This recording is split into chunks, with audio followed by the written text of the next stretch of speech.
Because we love bitches. Coming soon to the theater.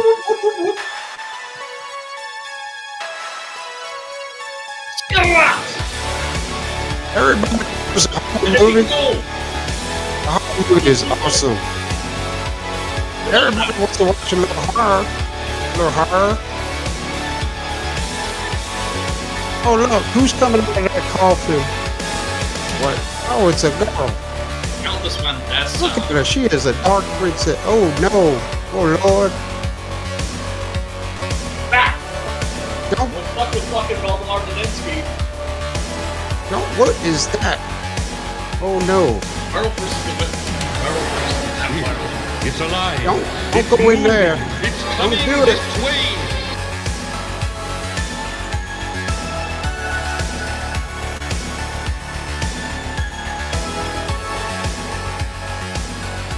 They'll run upstairs.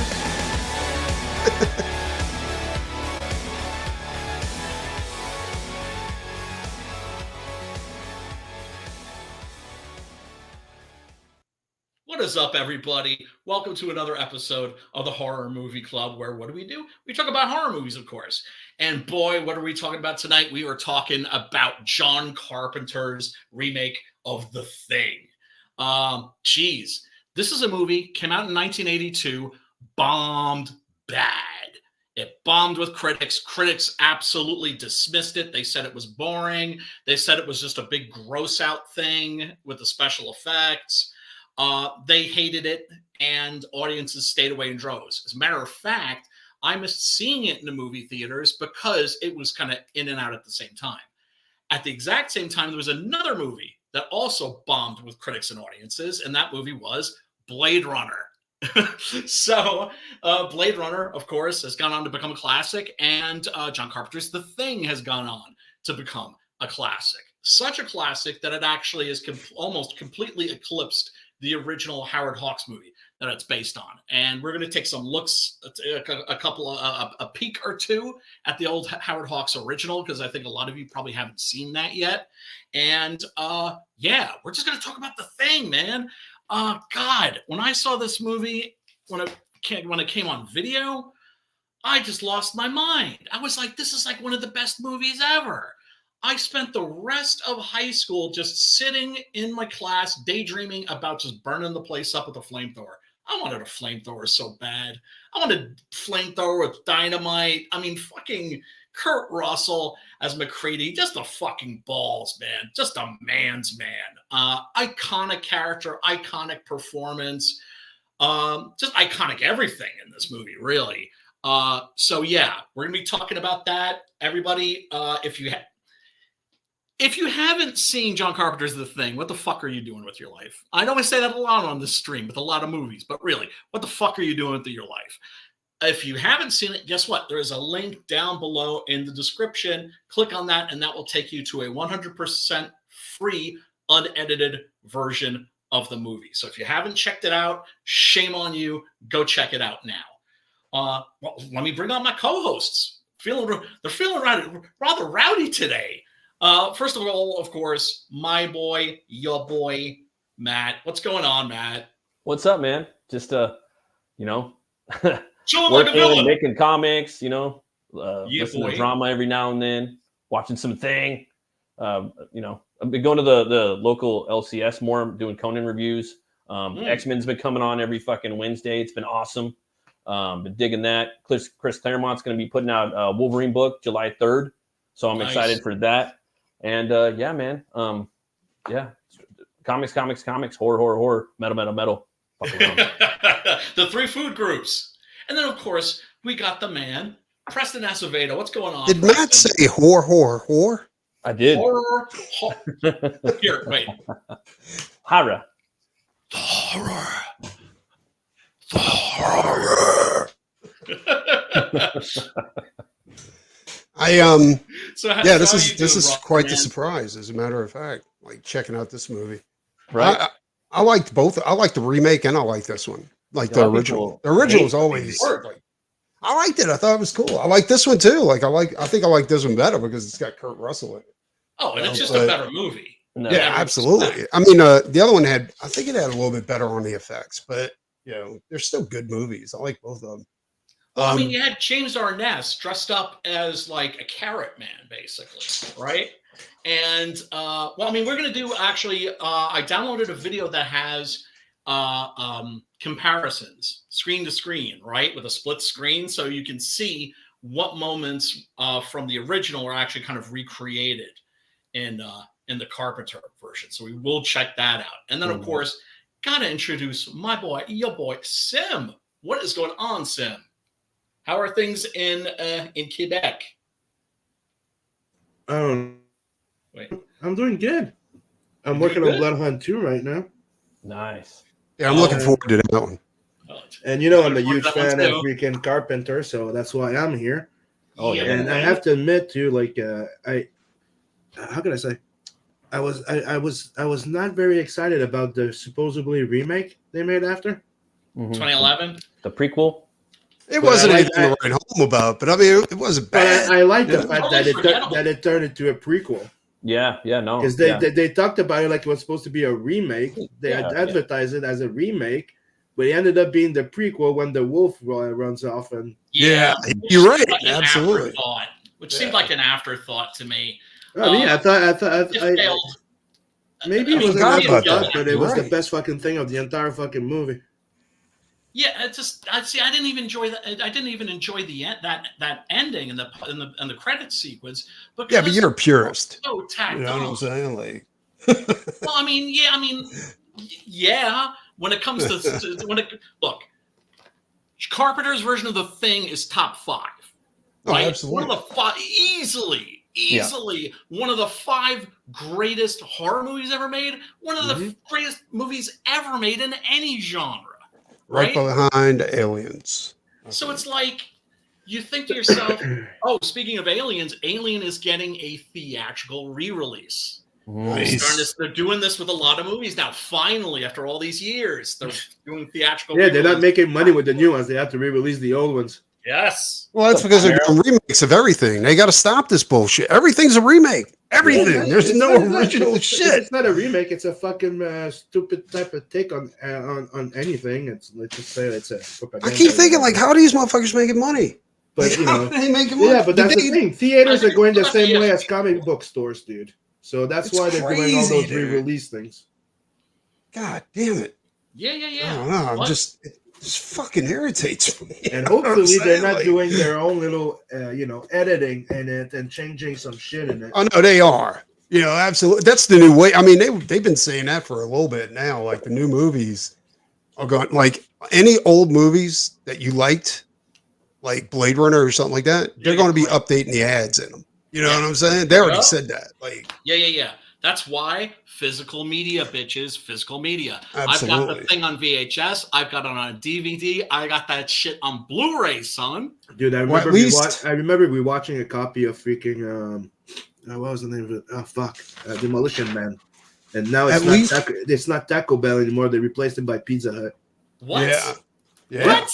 Yeah, dude. What? That's what I'm saying. Like that shit's because they found a way to make money off of old movies by selling ad space. Man. You see what I'm saying? If there's money to be made, they're going to do it. Yeah. Physical media, bitches. I'm telling you, but also, at least have a hard drive where you store all your movies. Pizza Hut bought Taco Bell, so that's why. Yeah. Oh, I see. Yep. What up, Chimera? What's going on? Glad you could join us. Everybody that's in his house, everybody that's in the chat, thank you so much for joining us.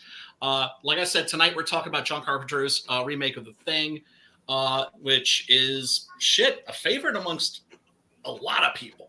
Yeah, it's even bigger now. Like people love this movie. Like the last 5 years, it's just become like topic of discussion for a long time. Yes. Now. And me, I was just like awestruck by the effects. Like the whole scene with the chest opening and whatnot, or just in the beginning with the dog.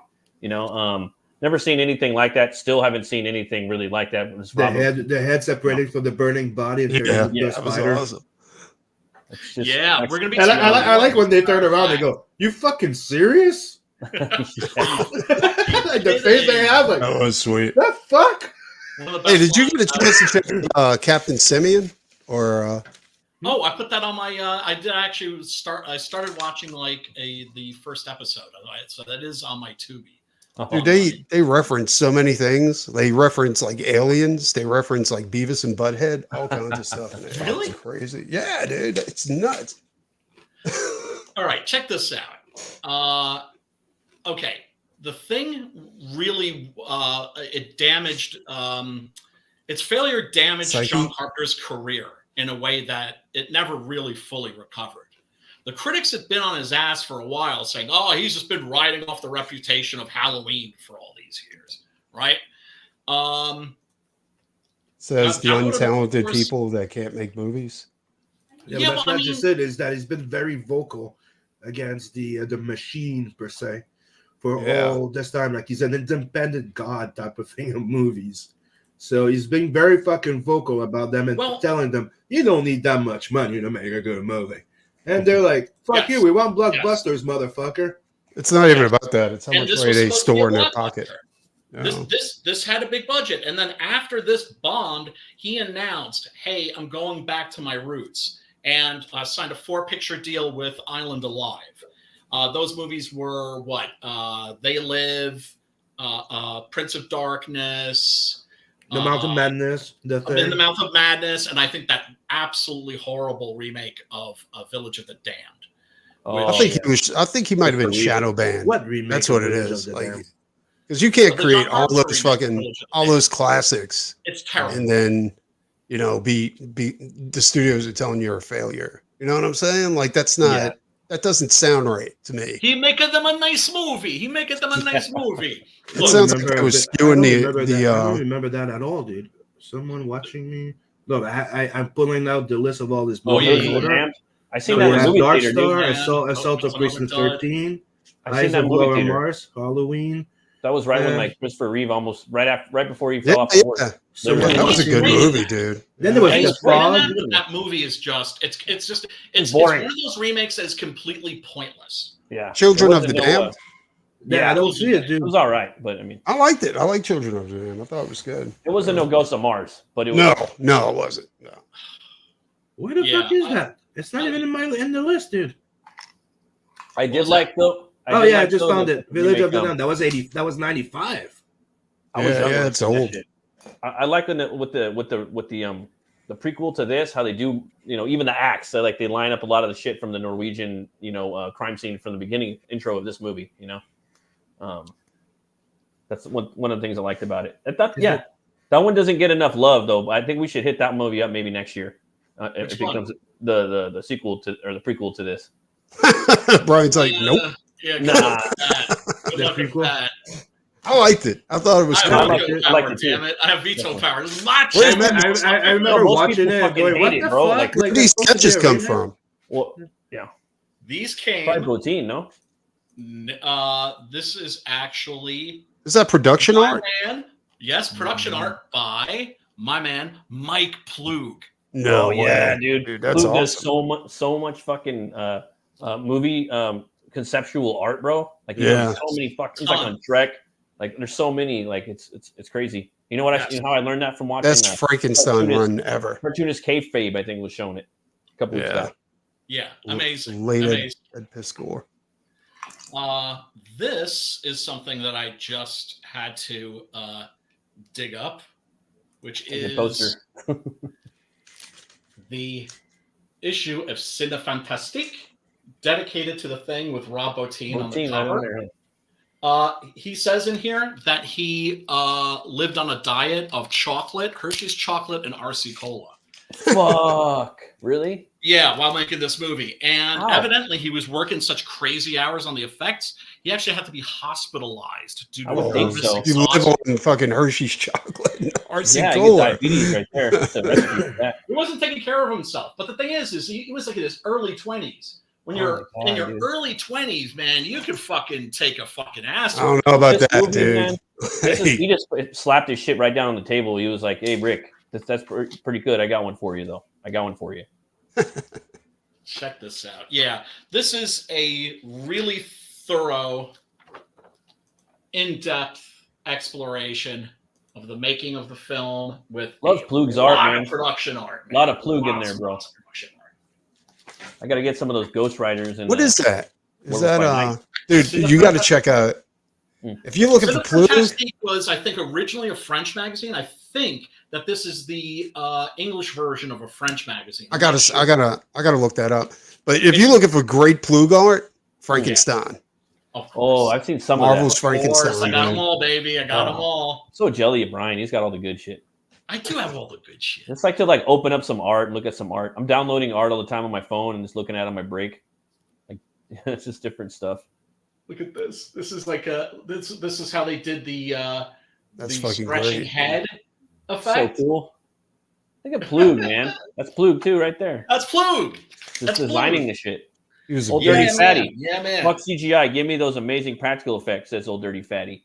No, 100%. That's why this movie's 100%. That's what the prequel whatever kind of suffered from that. That was like the one thing. It was just like, oh, how could you do that? It was like the same thing with RoboCop remake. It was PG-13. How could you do that? Dracula Untold PG-13. How could you do that? There's just little fucking common sense in these remakes and shit. You don't do these things. Yeah, see, there's the crawling head, and there's the remote control device. Actually, I think I have a proper picture. Yeah, I need that, man. Because one of the things that we love to do on this stream is take a look at fan art. My favorite part. Movie posters, alternative posters. Everything, right? Yeah, man. So I got. Needless to say, I went looking and I found a absolute fucking treasure trove because this movie is so beloved by so many people. Huge. And it keeps getting discovered by new generations, which is really exciting. Theaters, like a lot, dude. Like the Draft House that Dasco said he wouldn't seen it like a few months back. He's like, yeah, I just got back from the thing. I was like, oh, that's dope. I'd pay to see this. That shit when they showed it at the Alamo Draft House sold out like that. Dude, you know what's funny? When I was watching this, the dog was scaring me, like because I don't know why. Like I just kept looking in his eyes, and I was just like, damn.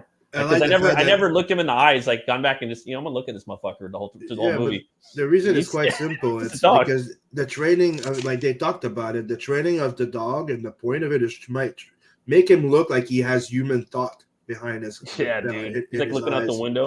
Dude, when he's just looking and just calling out and checking, like making sure what's going out the window, the this, you're like, dude, no dog acts this way. You're like, yeah, no, right? Or when he creeps up to that guy in the room, he looks at him. Yeah, that was scary, dude. It's scary when you watch it and you go back and watch it like the 10th time. You just focus in on the dog a lot, And that opening is one of the best openings, one of the most killer openings to a movie ever. Yeah, because what do you see? You see this bleak landscape, right? Everything covered in snow, jagged rocks, and you see a husky just fucking moving. By the way, my favorite type of dog. Oh, I had two of them. So cool. Oh, they look. It's my favorite type of dog. It's just you can't have that in the city, right? So it's kind of the first thing I'm gonna do when I get myself a house in the country or something.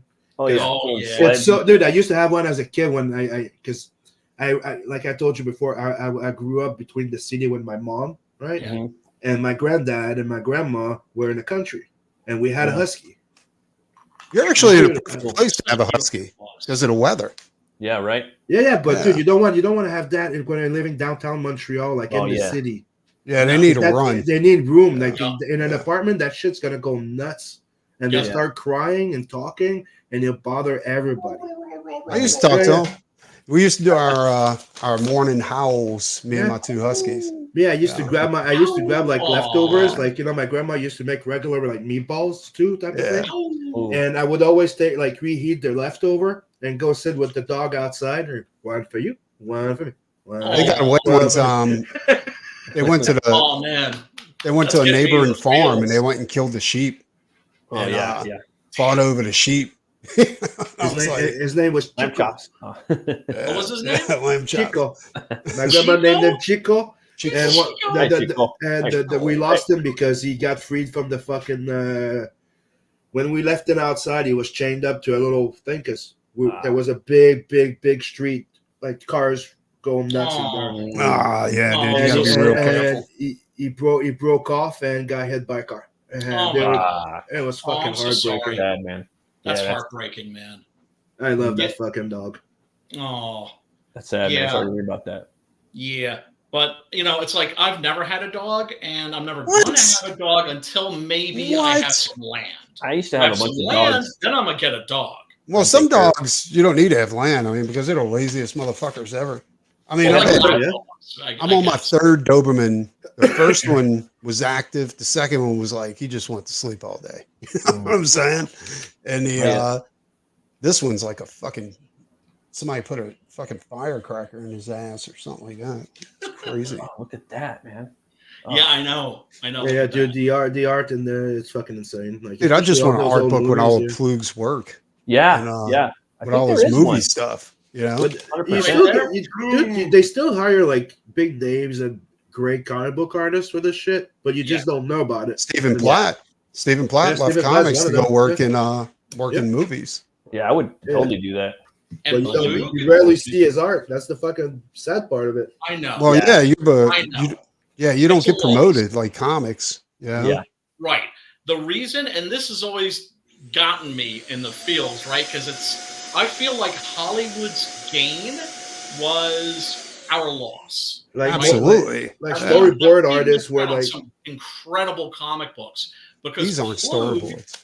Plug had absolutely zero self-confidence as an artist. He said he'd be in the bullpen, right? And he'd be working, and one of the old timers would come by and say, "Yeah, I read that issue of Man Thing that you just did. Yeah, it was really good." And he would think, "Oh, they're just being nice." Yeah. And I actually suck. So he wanted to go someplace where he could use his abilities, but not be seen. I would fuck with him. Just say you suck. Just you see suck. what I do. That's Mike Plug, man. My favorite comic book artist of all time. He's your favorite of all time? My favorite, though. Yeah, my favorite. Yeah. I can see why, though, man. He's got some fucking cool, like, and it's the so most cartoony, you know? And original Frankenstein I've ever seen. Like, it was so badass, dude. So good. Did you ever get that series I was telling you about with him and was finished colors by Bisley? Yeah, I got it. I got the I haven't been able to the get art book. It's up here. I want that shit. Yeah. What is the name of that freaking series? I forgot. It's not coming up right now. But Thicker Than Blood. Yeah, Thicker Than Blood, dude. I have the original comics. Yeah, get them, Ryan. I've looked for them. I haven't been able to. I found them on eBay, so check on eBay. Okay. Pencils, man. Because I want that shit Let me back. take a look for you. Thicker Than Blood. I don't know. I know how you are. Yeah, no, I with definitely. I know how you are with looking for shit on the internet. You're borderline a boomer. Yeah. Well, an Xer, but no, but that's why I said borderline. Right. This is another monster design that he did. Now let's take a look right here. There's the board game. There was a video game for Xbox, which I played, which was okay, but actually really disappointing because you weren't trying to find out who the thing was. And then ultimately everybody was the thing. That's great, but check this out. It was basically just about running around. Yeah, that's the one you got from the Kickstarter, right? No, I never got this through Kickstarter. Here, check it out. I had to hunt this down online. It was a Christmas gift. Oh, this is Thicker Than Blood, the art book. One side it's got Plug's original, and then it's got Bisley's paints on the other side, all the way through. And Bisley just fucking. This is a beast of a book, dude. Yeah. Oh, boner time, man. I'll look at it sometimes just to see how Bisley goes ahead and he does his panel work, because he does it different than what he does his cover work. He's got a whole different style. Yeah, it's like a little less refined sometimes. Oh yeah, you got to be quick, So except for those splash pages. Check this out. I want your opinions on something, gentlemen. This is the poster that we got, right? Which is cool. But but the original poster that they were going to go with is, let's see. If it's the one think you're thinking about, oh, okay. That's not by Struzen, though. Man is the warmest place to hide. That's not Struzen's, though, right? I don't think so. Because Struzen, the one you showed, the one that they went with, wasn't finished. Like, it was finished, but he had to knock it out so quickly that the paint never dried. And he had to deliver it. Yeah, the paint got smeared in his car when he was transported. He couldn't fix it. He couldn't fix it. He had to turn it into the studio, and that's what we got. Was the one that one right there. I mean, it's not bad. It's perfect. Yeah. In fact, he had nothing to go on when they told him to do that fucking movie poster. He was like, oh, fuck it, like the thing, do something. What's it look like? Exactly. Brian, if you check in private chat right now, I put you can get the floppies for like $20. Oh, really? Oh. And here's the edition that Mister was showing there for $100 and something now. I got the floppies too. The floppies are badass. But that book with the original, with the black and white, and then with the colors on the opposite page, dude, it is so badass. Dude. Somebody else is asking. Somebody else is hard books, dude. So you can get all three comics right now because they're the one that has the 2 set covers for $20, or you can get just the original 3 cover B set for $9.99. I'm gonna put that in private chat as well. Oh, that's cheap. So enjoy, get them. Those guys, let Brian first pick, and you guys can grab the rest. They're not very popular. Those books wasn't very popular as far as awesome. Yeah, but dude, it's because people didn't know about it. It's like the entire fucking thing from Bisley and Simon and the other Simon called Cycle. There's two fucking chapters. Nobody knows about it. Well, I don't know if it's that or they just couldn't appreciate it. I think an artist appreciated it more than the fans did. You know what I'm saying? I found out about it years after it came out. That's what I'm saying. They're independent in a way, dude, and they were technically covered. Nobody know. People are like, oh, what has Bisley been doing for? Well, he's been doing a fucking series called Cycle. There's 2 fucking chapters. Right. Cycle. I think that's what it is. Yeah. If you don't know it's out, you can't fucking buy it. Yeah. I didn't know it was out. Wait a minute. Let me look this up. Let's see here. And this is a cool poster. I like this one a lot. Yeah, I like that one too. That one's awesome. Was it Cycle? Oh, Full Circle? Is that what you're talking about? I got that one. There's two chapters of it. Hold on, let me go check on my shit. Yeah, if you're talking about Full Circle, that's with the Rhino guy and the Warrior Babe. Yeah. I got the whole series there. That was put out a while back. Oh yeah, but nobody knew about it. I didn't even fucking know about it. You know how fuck of a Bisley stan I am? Yeah. Mm-hmm. Dude, as soon as I saw it, I'm like, order. Then there's the Full Cycle 2. And I'm like, order. I think I'm almost positive I got the art book that goes with that, like the alternate covers, or something like that. I got to check. But yeah, dude, he did some vicious work on that. Yeah, dude, it's fucking insane, and nobody knows about it. I told Phil. Phil was like, "What?" Super obscure. I could have swore I showed Phil that, Yeah, but I told him that 2-3 years ago. Yeah. What's up, Edwin? What up, Edwin? Edwin in the chat. Edwin hanging out. Everybody, thanks for hanging out. You have any thoughts about the thing? By all means, share them in the chat. Pretty much, it's crazy because when this movie first came out, none of my friends at school had seen it, right? And I probably drove them up the wall just telling them about it. And how awesome. That's because they were whiny little bitches and they couldn't handle it. Yeah, I think you're right. And it ended up on home video, and it just eventually found its audience, and its reputation grew. And then you not only have movies, not only had a remake / prequel to this, you also had a lot of movies and a lot of TV shows that have been heavily influenced by this movie. Quentin Tarantino, for instance, is famously admitted that The Hateful Eight is basically his version of the thing. What? Seriously? Yes. Yeah. I don't see it. I don't watch his shit, so I wouldn't know. Yeah, The Hateful Eight is good. I seen The Hateful. I mean, it was entertaining. Let's put it that way. It wasn't a great movie. It's one of my least favorite movies of his. I was not. You know what's crazy about this movie too, is that John Carpenter, of course, famously writer, director, composer, triple threat, right? On this, it's the rare case where he's only the director. The screenplay was by Bill Lancaster, is Burt Lancaster's son, and for the score, who did he get? Who did he get? Ennio Morricone, the greatest film composer of all time. And then Morricone does a score for this that sounds exactly like John Carpenter. Yeah, it does. Right? There's like if I didn't tell you, if they didn't say in the credits, music by I was sure you would just assume it was Carpenter. I was Carpenter's sure like the music of it. He's like, what the fuck is this? Sounds like I wrote it. I didn't hire you. I could have done this shit better. Well, Morricone obviously was a fan, yeah.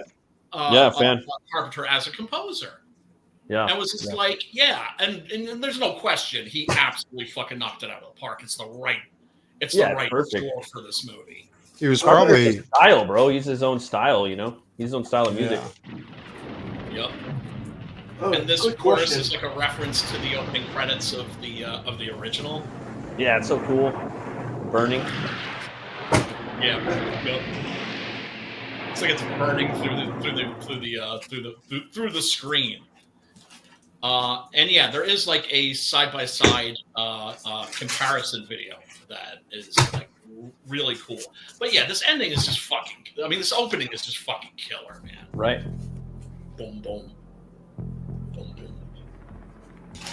Boom, boom, boom, boom. Yeah, and this is just also a great movie to watch in the winter. That's what I usually like. I'm actually drawing this right now, like this type of setting, you know. So it was kind of cool. And it's such a great what the fuck opening because you've got this dog, and these men, it's like they're hunting it, but then you realize like they're not doing it out of cruelty. Like they're desperate to fucking kill this thing. Right. So you're in the audience and you're watching this and you're like, what the fuck are these guys doing? Why are they fucking shooting at the fucking assholes? Dog? Stops. Leave the poor dog back. Yeah, I know, right? Here come the Norwegians. Vikings on your ass. Airship. Why do you hate dogs? The Sweden? No. They're Norwegian. Okay. We're Norway. I saw an interview with Kurt Russell. I thought it was looking funny for this movie, and he was talking about it's on like GQ or something. They got and he was saying that like Carpenter, I think, picked out the hat for him that he wears, and he's like, I'm not gonna wear this fucking hat. Yes. Trust me, just wear the fucking hat. And, he was like, and then later on, he's like, yeah, it makes sense. You know. Oh, dude, yeah, it's because it's like this wide brimmed hat, but then the sides are kind of pins to the sides. It looks like like he's just stepped out off the set of F Troop or something. Yep. Busting shots, hoping to hit someone. It makes for a cool character, you know what I mean? Like iconoclast. Absolutely. You know, costume is very important for very important, extremely important. You know, like we were talking, last week, of course, we were talking about For the Apocalypse and the villain Chaco, played by Thomas Millian, and how he like meticulously worked on that character's look. As well as what was going on inside his head. Even though that movie was so fucked up, like it had so many good elements. Oh, it's a good movie. It's just you have to be in the right mood for it. It's a fucking downer. Some movies are like that. I would think this movie could kind of be like that too if you're not. But this movie gonna, I mean, not for me, but just like a normie. You know, me, I'm different. You know, I'm ready for this shit. But it could take you. This movie will grab you by the fucking throat if you're not used to this. You know, it'll grab. I could see that. It'll fuck you up, dude. It's like up there with Bone Tomahawk, like of its time. And Russell's in both Bone. The fucking when the stomach opens up, dude. It's like what the fuck, and then they grows. It's actually happening right there. To me, like when I saw that, I'm like, that's real, dude. Yes. That's how good it looked. It looked Yes. like it really happened. Yes. I still haven't seen Human Centipede because Me neither. I just I don't haven't have seen the any of balls them. to see. I just haven't. I still haven't seen Bone Tomahawk. Oh, Bone Tomahawk's awesome. Yeah, It is. But it's brutal too. Like I think Kurt Russell came out and said that nowadays at the age he's at, he just wants to do movies that he feels something for. Yeah. And Bone Tomahawk. Yeah, Bone Tomahawk was one of those back to the movies. art, Yeah. Hell yeah, dude. Yep. I need to get that. Okay. Oh, you haven't seen it, Tim? Dude, Nope. that movie will fuck you up, bro. It's a good. You're gonna love it, dude. Best, Yeah, I wish I was probably Tim one of the right now. best, if not the best horror western.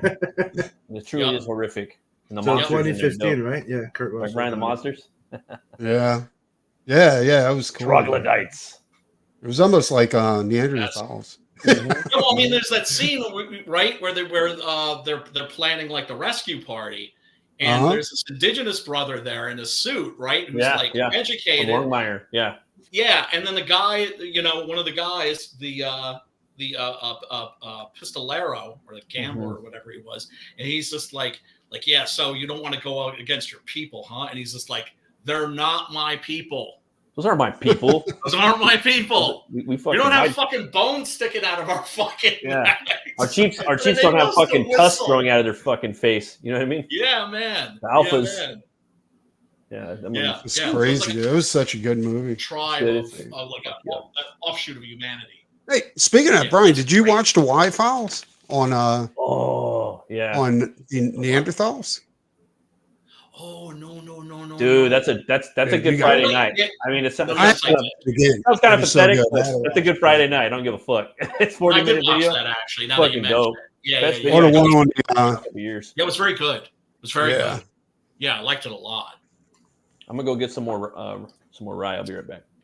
Oh, and I was going through my shit earlier, checking some stuff, looking for the Thicker Than Blood stuff, and Faust.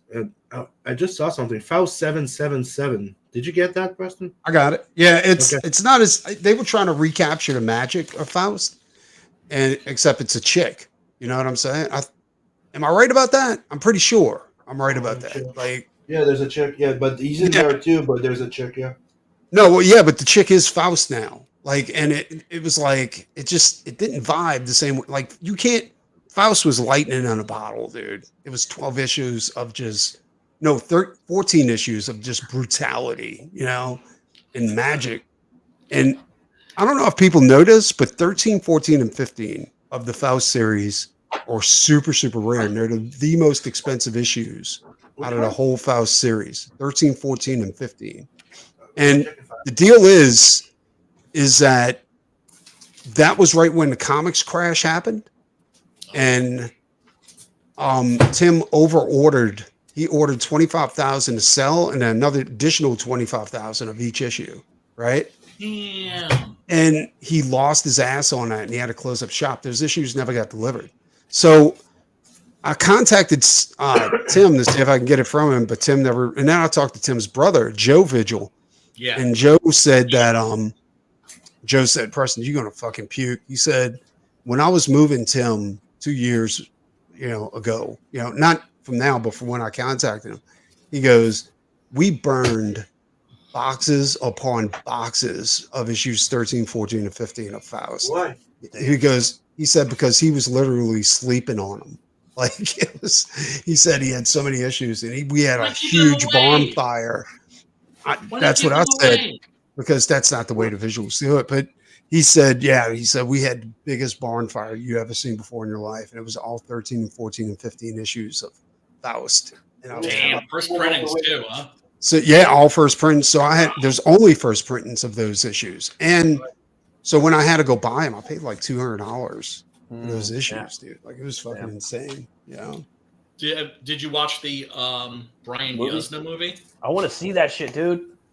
I'm gonna make a day out of it. I'm gonna get my shit from Walmart, and I'm gonna get that movie. Yeah, I liked it. Yeah. They don't like it. The visuals don't like it, but I liked it. I thought it was pretty cool. Yeah, I have till so far. It seems that I have till number 10. Check this matchup right here, Brian. What was that? This is a matchup from the remake. And check this out. This is pretty cool. The music from the original, of course. Yeah, it's also worth mentioning that the title, the complete title of the original Howard Hawks version, is The Thing from Another World. Another World. And then, of course, one of the movies that the kids are watching in Halloween is this. Yeah, The Thing. Yeah, it was a childhood favorite of his. And Howard Hawks, he names as his greatest influence. Windows. Yeah, that's awesome.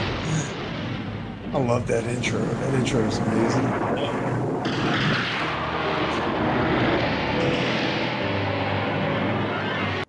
Yeah. The Thing from Another World is often perceived as a movie about, the Red Scare, that kind of a thing. The story is very, very different. It's less faithful to the original story, which was by Joseph W. Campbell, called Who Goes There? And for the John Carpenter version, they went back to the original story, and instead of making the monster, a big carrot man, they basically went back to the story and turned it into a shapeshifter. Dude, the comics on the thing are fucking great, dude. Are they? Oh, dude, they have one about some Vikings, Cool. and one of the Vikings gets his hand chopped off, right? Mm-hmm. And so they're telling a story about when they were on the battlefield and they seen this thing, going through there and like eating people and shit. And then by the end of the story, the other Viking's there and he picks up his cup with what was his missing hand, because now he's the thing. Oh, it just reattaches it? No, it never made a perfect copy. So he's got his hand back, and the dude's like, wait a minute. And he's and then that's where the story ends. It's great. Oh, interesting.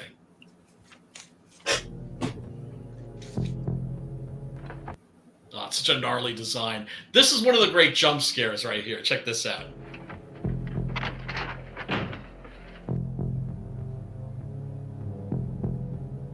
Oh, it's not the jump scare I was thinking of. It's coming, though. They're definitely going to show that. Yeah, do you see the human shape that's in the ice there? Or humanoid, I should say. Yeah, it's the ice coffin.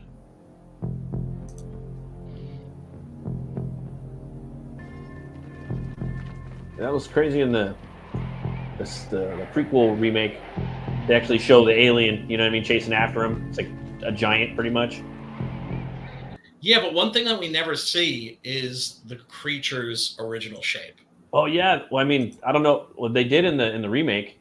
Did they? Yeah, they sure did. I remember so little of that. Yeah, they explain it and they show everything.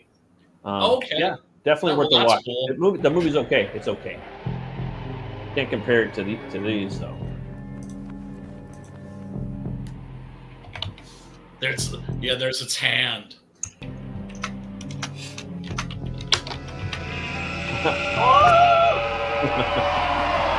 Such a fucking creepy scene. Holy shit, dude. I think I'm talking about the wrong movie. What? So from Another World? Kurt Russell, the one Kurt Russell was in, was the remake. Right? Yeah, the old movie. Yeah. Yes. All right. The remake of the I am talking. I didn't realize there's a black and white movie of the thing. Oh yeah. Yeah, the thing from outer space. Mm-hmm. Yeah, most people don't. That's why I'm going out of my way to. Because it was a different. It had a different title. And so, John Carpenter did the original, right? The black and white.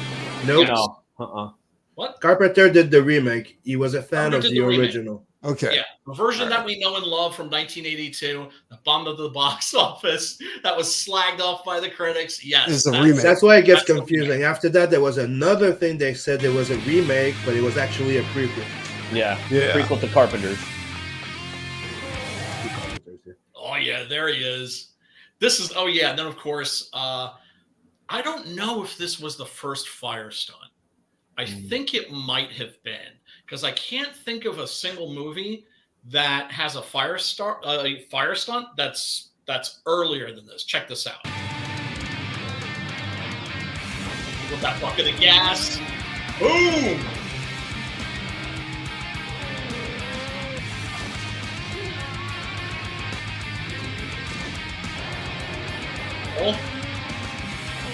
Oh yeah, and then of course, that's the jump scare. I wish they'd shown what's leading up to that. But yeah, at one point, one of the guys opens a door and the monster is literally just there. It takes a swing at him. Yeah, the monster there reminds me of Nemesis. The way that he was more like Nemesis in the classical one. Oh yeah, that's where they chop his hand off. Which he just grows a new one. Man. Oh yeah, and the way they get rid of him, because this is like a thing in 1950s horror movies. There's always a way to destroy the monster, right? And they have to figure out what it is. Do they the blob? What do you do with the blob? You freeze it, right? Yeah. Other things that are vulnerable to fire. The Thing from Another World is electricity. The original is it's electricity, and so they're zapping them with they get them onto this charged runway, and then they zap him, and he starts shrinking, and at one point you literally see like a dwarf, like in this costume, just like. Oh shit! I have got to see this movie. Oh, it's awesome! It's awesome. Getting it right now. It's not our fault. Oh.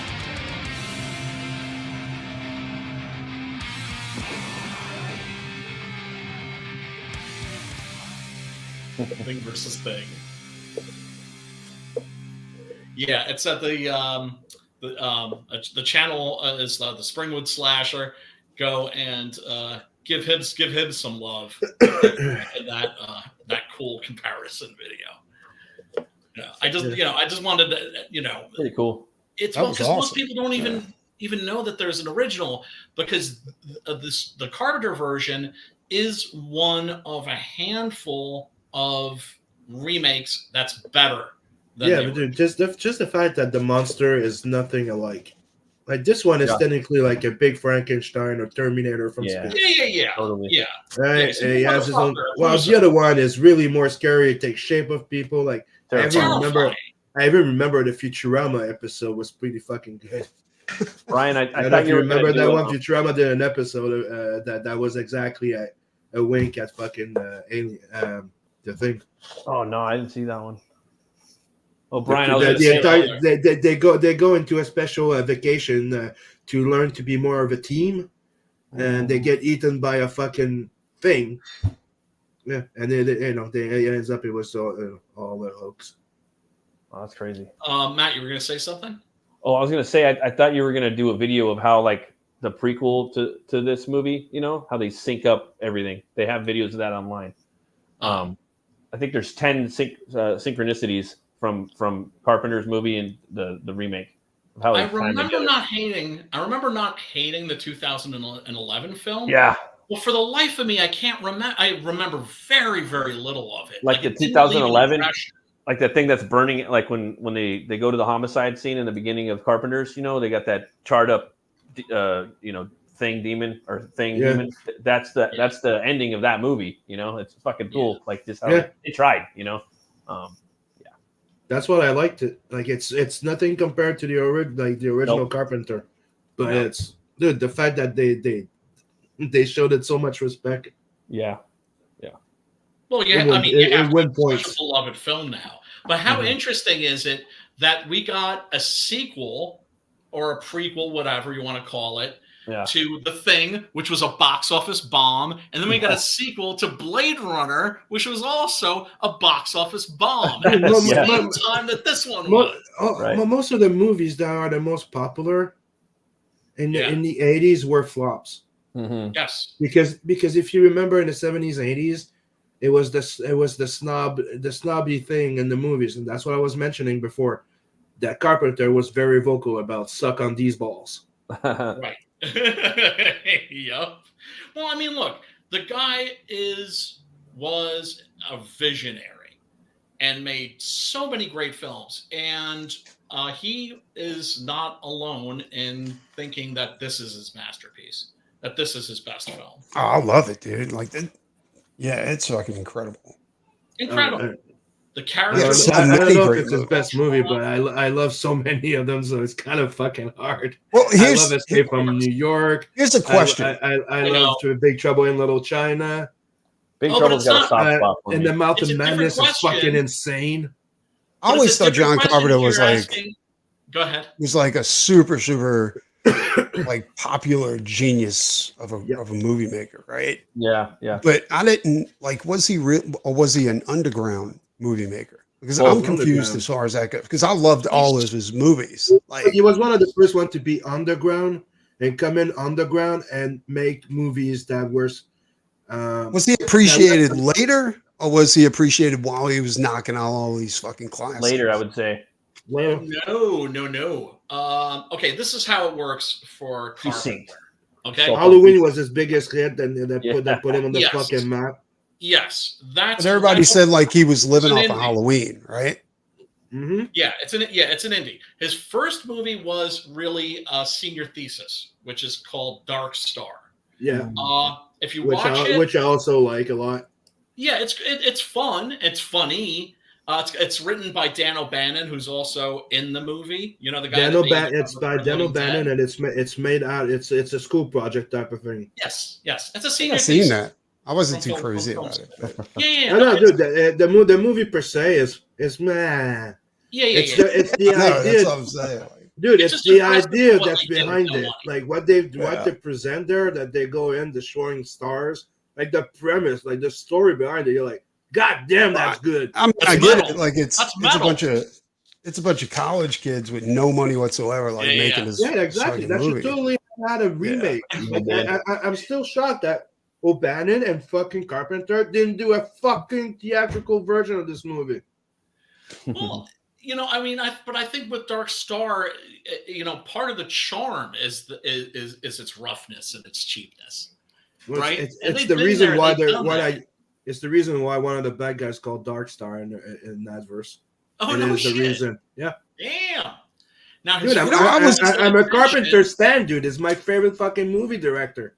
Me too. This is a little off subject, but I got a commission to do Michael Ironside from Scanners, right? Mm-hmm. And I got to do a painting of it because it's got to be delivered in like a few days. But Damn. when I was doing a deep dive on Michael Ironside, I'm like listening. there's a movie where he actually looks like a Cenobite, or something from like Star Trek's, like the Borg, Oh yeah. Yeah. It's and it's called Star Space Hunter. Space Hunter. Yeah, Space And it's Hunter. Yeah, I love that movie. Adventures into the Forbidden. I've never seen this fucking movie, and it's got like Molly Ringwald in it. Yeah. And I'm like, dude, are you fucking I kidding me? I really enjoy that movie. It's like, Dude, it's got it's some like cool shit. It's got like these fucking like Road War. It's like Road Warrior Yeah, a little Road bit. Warrior It's Light. dude, like it's It's crazy. awesome. It's totally And underrated. the- It's the- totally underrated. That is a movie that still has yet to find its audience. We should probably the do. weird- I mean, the weird if part is possible, that the intro of that movie feels like an entire fucking different movie.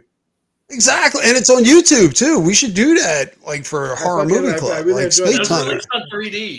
It was released in 3D because remember, like that was around the time that there was like the 3D revival boom. Yeah, I love that movie. I've always been a bit. dude, I just As a discovered it. defender of Like it. I'm saying, like we should like put this Not on a horror also movie club. lambasted by like, critics, yeah. ignored by audiences.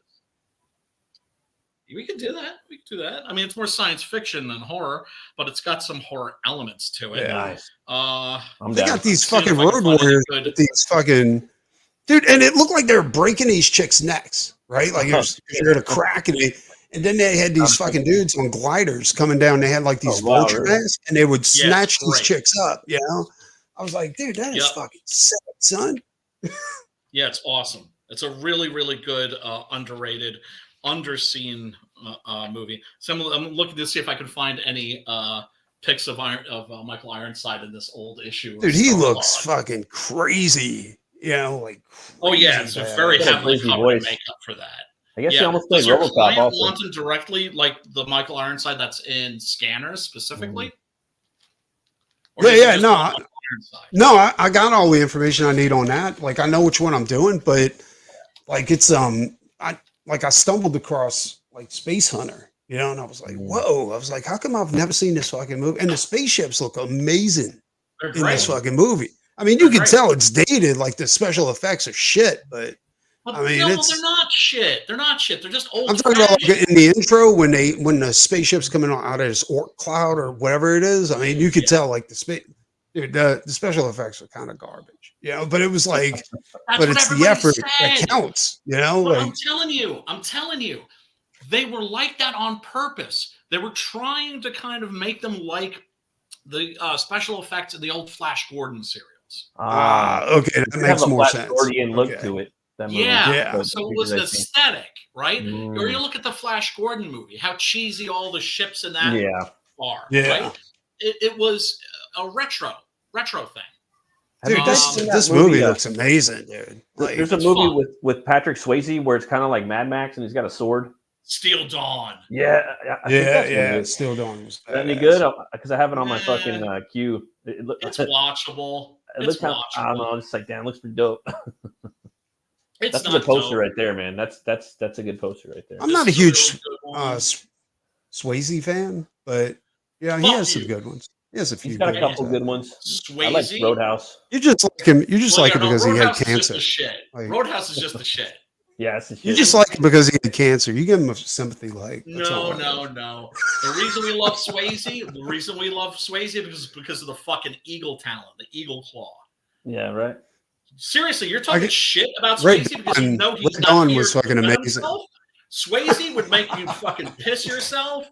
Because once he put that fucking eagle claw on your fucking throat, if he just fucking pulls, you're dead. He's got your fucking. I will say this: like Swayze was such a beast that he actually pulled himself like out of his he had a chance to recover from his cancer because he was so fit and he wouldn't give up, right? But that same drive that pulled him out of that almost put him in remission, killed him because he overdid it. Yeah, like I watched the documentary on it, and they were like, if he just would have calmed the fuck down a little bit towards the end, he would have been fine. But he wouldn't stop because he got into that headspace, like, no, I got to do this before I die. But they're like, dude, you're not going to die if you just calm the fuck down. You know what I'm saying? Right. But he wouldn't. A lot of drive. That sucks. Overdrive, I guess. Yeah, man. That is a rough one. And he was scared, is what it was, because he had so much shit he wanted to get done before he died. You know what I'm saying? Dude, you find out tomorrow, right? Haven't we all thought about that? What if you find out tomorrow that you only have like a couple of months or a year? Oh no, dude! I already got that shit settled. I know exactly what I'm doing. Like I'm gonna be like, Brian, your mission is to finish Devils. You're right on that. I'm gonna put this burden on all you motherfuckers. That's what.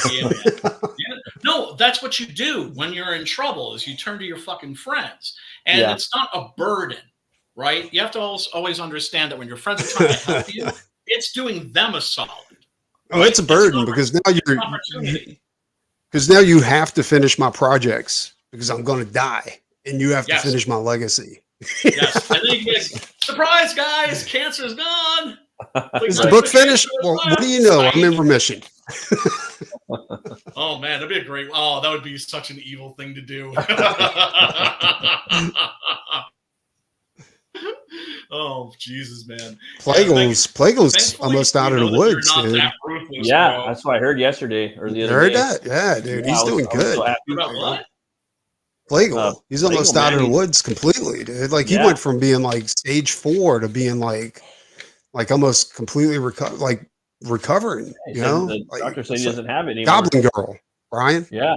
Oh, of course. Yeah. And I've been praying for him, man. Like I'm so perfect. He's doing. Man. So I don't pray, but yeah, he's doing great. I was praying for him. That's fantastic. No, I'm kidding. I'm joking.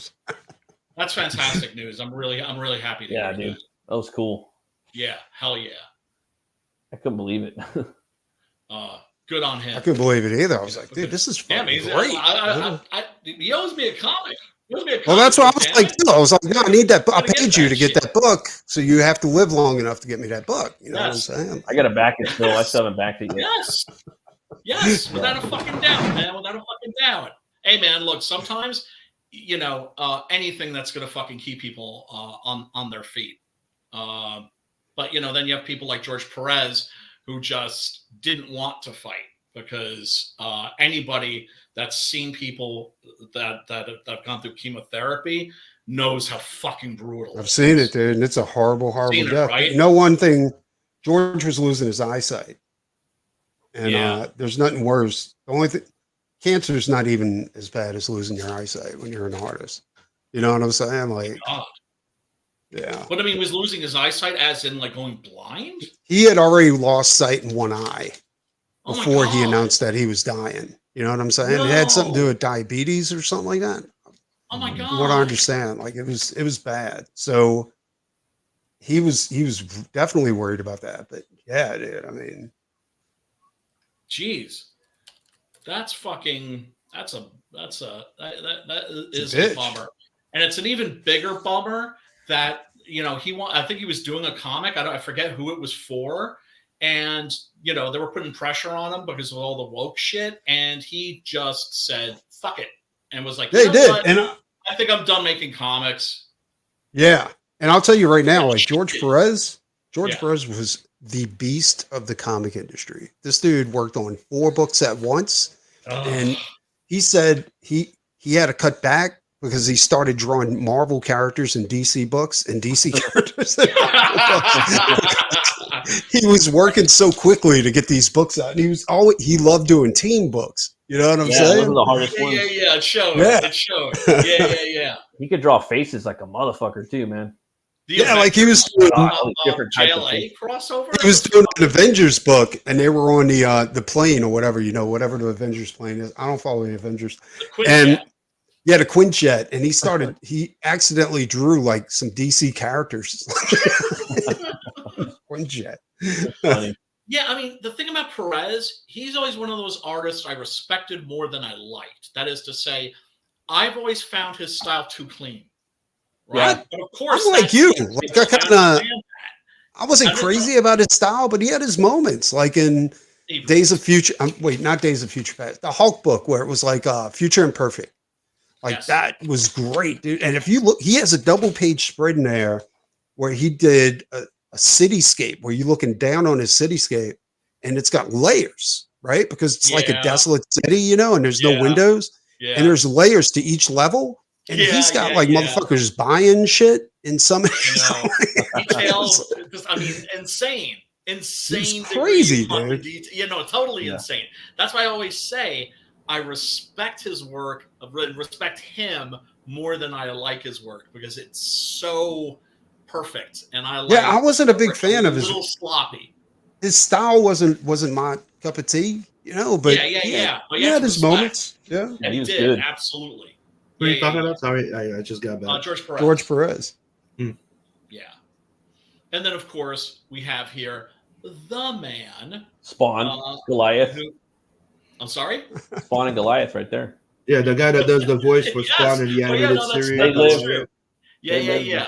I was going to say, all that's missing is his sunglasses. It's David Clennon. It's David Clennon as Palmer and Keith David, the mighty Keith David as Childs. I am a fucking. Who really had a bigger career in voice acting than actually movies? God damn it. Is somebody doing a trepanation? Is somebody drilling a hole in somebody's? Sounds like that was the robot. The robot had to go to his docking station. Why is the first thing I think of is a fucking drill going in? It's probably his electric pencil sharpener. Oh, you should see the interaction between a fucking robot and a dog, dude. It's fucking crazy. The dog keeps picking up its toys because he thinks the robot's trying to steal them. But the robot shows up. Even after that, the robot shows up. He's like a dog and has a flamethrower on his back. We named Jesus, man! Did you? We named the robot Joe. So when Joe has to do his job around the house, the dog's like, "Fucking leave it!" He's still barking at it and shit. My wife's like, "Leave Joe alone." Oh man, how is he doing, by the way? Oh, he's doing good. He's about to. He's got an underground fence now, so he can roam the yard. But he's got to get electrocuted first before he actually respects the boundaries. Yeah. Oh no! So we're working up to that. I actually went to Beans the Cat Cafe and got this.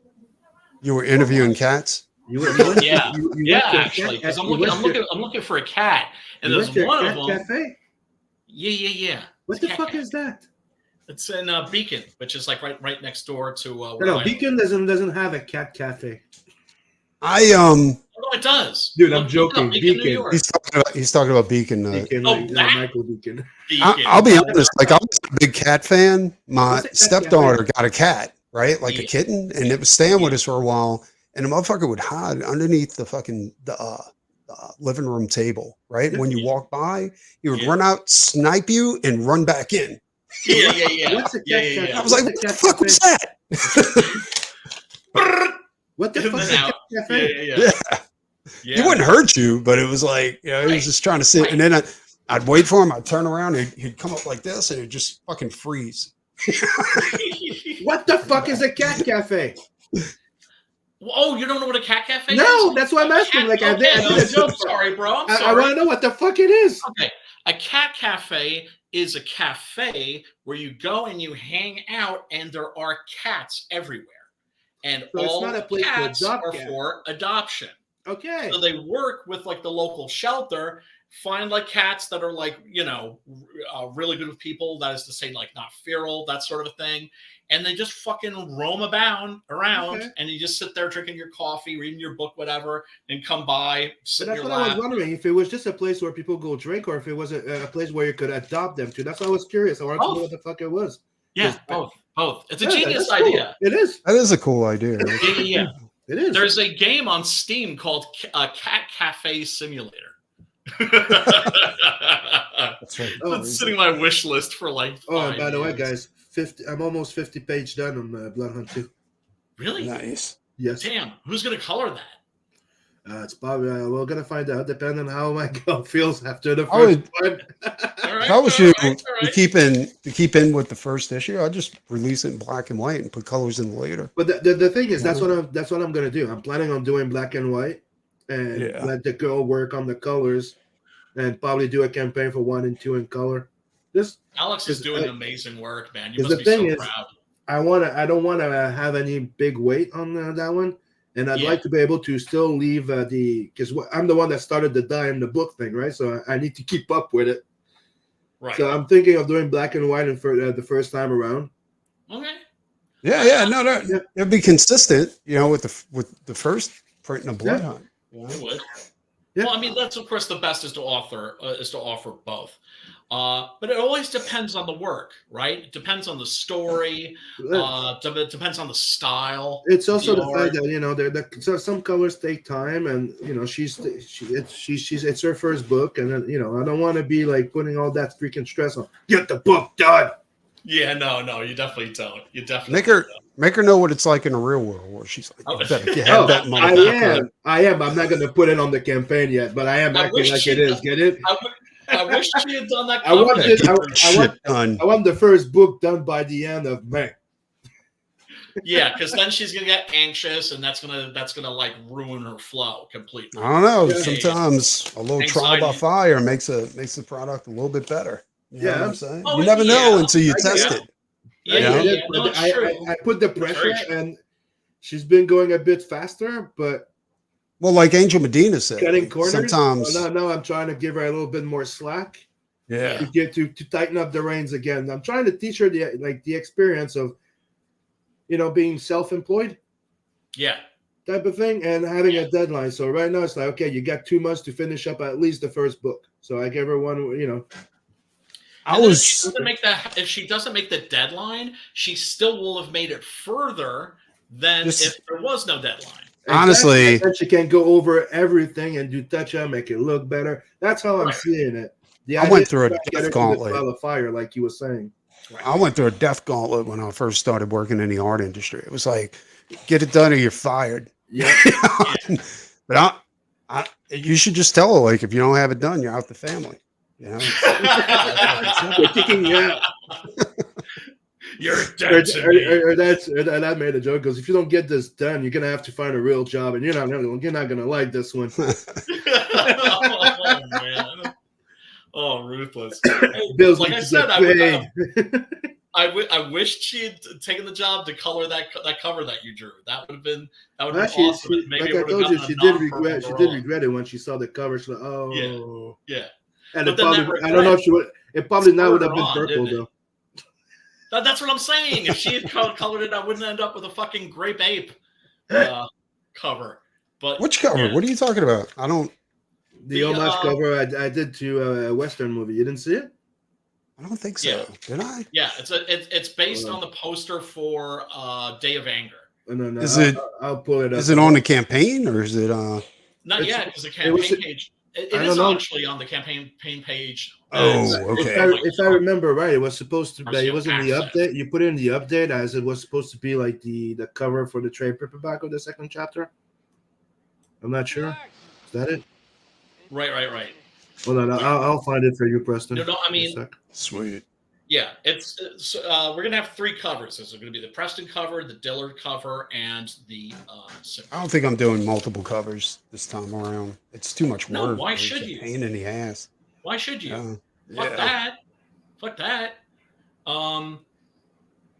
But the one that you turned in is beautiful. Look, I don't feel bad having a couple of alternate covers. It's just when people release. No. Some people like that. I'm just. And I know, I've learned to see. Here's the thing, because I never wanted to do alternate covers because I thought like maybe it was dishonest. That maybe There's nothing wrong with doing alternate covers. I don't want to do it because it's too much goddamn work. No, Yeah, right. You're on issue 10, mofo. Man, I mean, that's going to be the fucking end of a fucking 10-year. Wait, are you doing just a giant sized issue? Or are you doing just one 9 and like 10 as series? floppies? 9 and 10 as floppies, and then the trade paper. Okay, so I got to do another cover for 10. That'll be cool. I can knock that out. Yes, yeah. Or we could get somebody else if you're not feeling it. No, I got it. Okay. Yeah, there it is. Consistent. There's the non-colored version right there.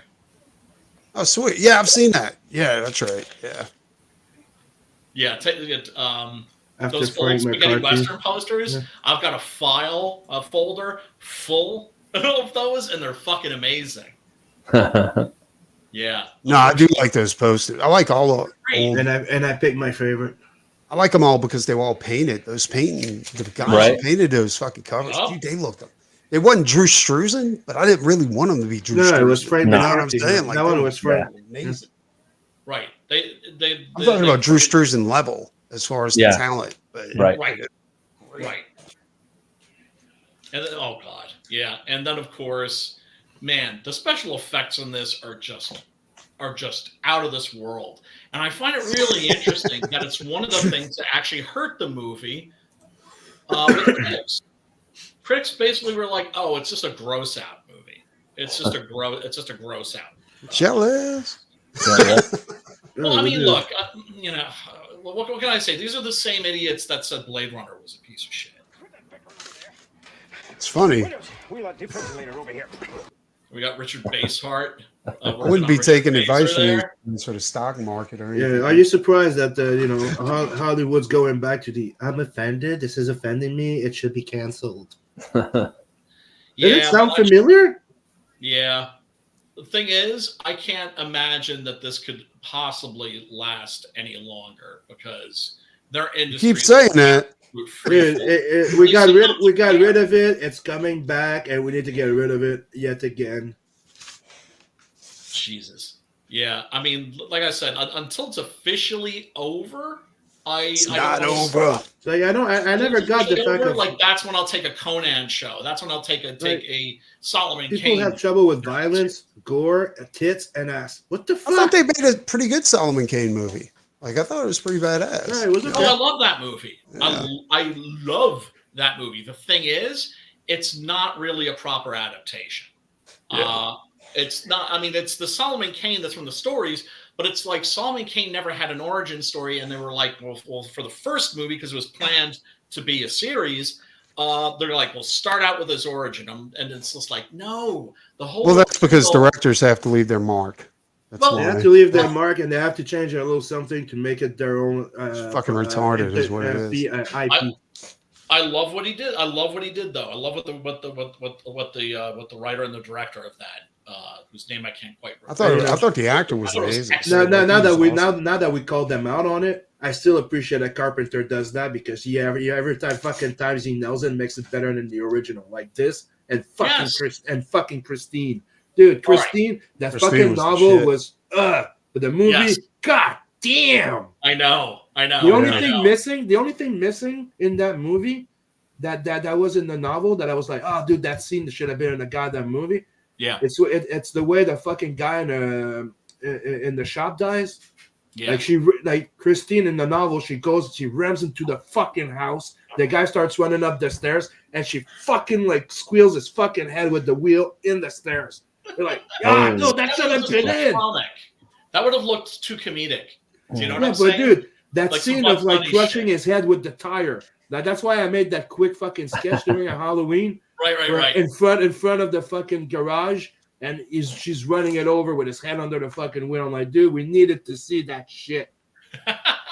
Yeah, no, I mean, look, Christine was not one of King's better novels. It was written during that period where he was doing a lot of nose candy, right? And You think he stopped? I don't like. I'm not a big Stephen King fan. No, he did. I'm just joking with all this fucking stupid things. I like Joe Hill. Oh, yeah. His son. His son's amazing. You mean when he looked like a Neanderthal? Got it. Yes. Yeah. Yeah. No, Which I mean, he did. that's, here's the thing. I know a lot of people are mad at Stephen King because of the shit that he talks on Twitter and that sort of a thing. He got fired. He kind of has a little Trump derangement syndrome. He got fired. His publisher dropped him this week. But the guy's a fucking legend. Did he really? He dropped him? Yeah. They fucking dropped him. What was He got that? fired. His publisher dropped him this week. Yeah. Why? He got fired. He's What? got a big old fucking TDS mouth. No, but he's probably one of the best writers of all time. Because he's getting too political right Yeah. now, and he's opening his fucking mouth, and the sales are dropping. What's the point?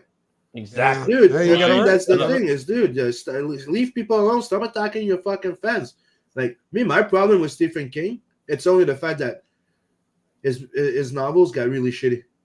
Yes. I used to read all his fucking Yes. novels, Old shit's fucking. and it just got so fucking shitty that I stopped. The Everlasting same thing when fucking the same thing with Anne Rice. I used to read all her fucking novels. Me too. When I got to Taltos, I went, fuck this shit. Yeah. You like yeah, for me, Memnoch Tales the of the Devil? Body Thief. That's when I was out. Yeah, What? yeah. Which one? Tale of the Body Thief. That's like Memnoch after I the read Devil. that, I was like, I'm done. But yeah, no, I mean, but those early Stephen King novels, holy fucking shit, were those fucking are fucking good. classics Yeah. Yeah. The old for shit. generations. All Yeah. Except Christine. Like Toking Christine beer, was dude. okay, but the movie's way fucking better. Wait, Yeah, the movies. wait. Yeah, I don't read the It's shit. I aged watch the It's movies. one of those Like, rare and cases. if you've never read the novel, the big difference is quite simple. Pet Cemetery. The movie Like the in werewolf. the novel, Yeah. it's not a demon. It's not a demon car. It's a fucking ghost. It's a ghost that's haunting the car. So Yeah, it's it's a a guy. It's a guy that was. Harry. He's a serial killer that's possessing the car. Yes. Yeah. He Yeah. just went, fuck this shit. We're going with a car from hell, and it's a fucking killer car. And I'm like, holy fuck, yes. Creepshow Well, was dope. Well, Christine in the movie is kind of like Hill House on wheels, Yeah. right? Yeah. She's That the is one to affecting say the driver, it's an yeah. evil place, right? That there's some evil entity that's in that place, but instead it's in that car. Yeah. And It's like the car went there. The guy can can get like I said, around and fuck with people as opposed to Hill House, which just has to try and just bring people in. So I technically, think, the car made the guy evil. The evil of the car made the guy evil, and the car can kill people by itself. Yes, yes. Also, the Cujo movie made a big mistake in the novel. It's very clear. The dog is possessed by a demon. It's not rabies, Better. right? And Yeah. that's a really scary idea because imagine there's a demon looking at a Demon Saint dogs. Bernard, right? Yeah, dude, fuck that. Cutest, cuddliest. Oh my There's god! there's a cuddly book dog. where But the dog's a serial dude- killer. Yeah. What? And it's badass, dude, because the dog actually kills his owner. It's this old lady, you know, and he pushes her down the stairs and she dies, Baxter. right? Baxter. Is that what it's called? Movie. Because then the dog hooks up with this kid, you know, and the kid becomes his owner, but the kid's a Yeah. serial killer too. Oh shit. You know? Well, That's And He's at a the end of the trading- book, the kid and the dog have to face off, and Yeah. one of them leaves the pit. It's like Yeah. craziest book ever. Yeah, it's called Baxter.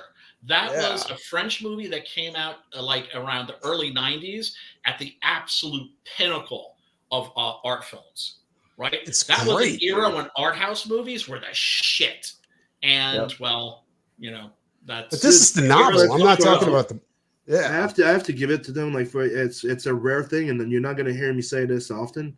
Yeah. But there was a few years. For a few years, the French they came up with a whole bunch of fucking awesome movie that all got remade in the U.S. and shit like that. I know the Femme Nikita. People don't that even know from that's comedy to action to horror. Yeah. Same thing is happening with the English. Like they're doing a bunch of good fucking TV shows, and then we're taking them and Americanizing them. Yeah. How fucking stupid are we? Like that almost we human. needed to like be in like American English. Like there was a movie called Hold Up that was remade in the U.S. so that became a hit, which was fucking awesome. That's where they got the fucking clown face from that they use in Dark Knight. Was it not the one with the fucking Joker? Right. Yeah. Dark Knight. The clown face he puts on when he does the fucking Hold Up. Yeah. That's from the movie Hold Up. Okay. It's a wink at that fucking classic movie with that Joker. French actor. In the intro, the Nolan one with the Ledger. Okay. Yes. It was a wink at an old French movie called Hold Up. What's the name of that famous fucking French actor? Hold on. Belmondo. Yeah, Belmondo. Yeah, that's it. Jean-Paul Belmondo. Shit, man. Yeah, dude, he was fucking awesome back then. Yeah, total fucking badass. Would do his own stunts like Jackie Chan. Yes. Kind of Yeah, dude. He was fucking insane, dude. Yes, he was a lunatic. Yeah. One of the manliest movies ever is Borsellino. That's him and Alain Delon as gangsters who are basically trying to take over like the same territory, but realize that they're just going to kill each other, so they unite and join forces. That doesn't happen often, but he was one of those French actors that everyone wanted to, like every American wanted to play with. Like Hold Up is winning a Yeah. Belmondo was the shit for sure. Yeah, I mean, this is just fucking brilliant right here. You're gonna have to sleep sometime, McCoy. I'm a real light sleeper, child. Anyone tries to wake me. Oh man, this made me want to flamethrower so bad. I tried making one. That scene, like that movie. What I like is that it gives you that anxiety.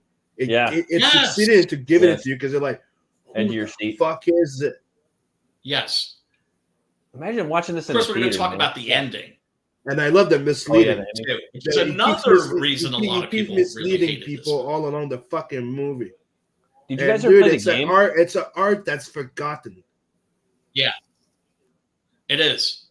Well, also a lot of like contemporary filmmakers, they don't understand pacing. No, right? They really don't.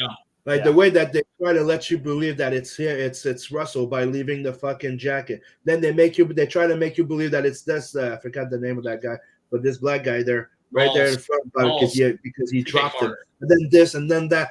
And for the beginning, you think it's the dog guy. And like, dude, it's misleading you all along. Yep. It's fucking good. Even up to the end, you know? Yeah. To the very end. Keeps you gussing. Absolutely keeps you guessing. And and that was another thing with Russell in the interview. He's like, that we left it open interpretation, you know. No one really knows. Well, exactly. And that's the best part, you know, right? It is.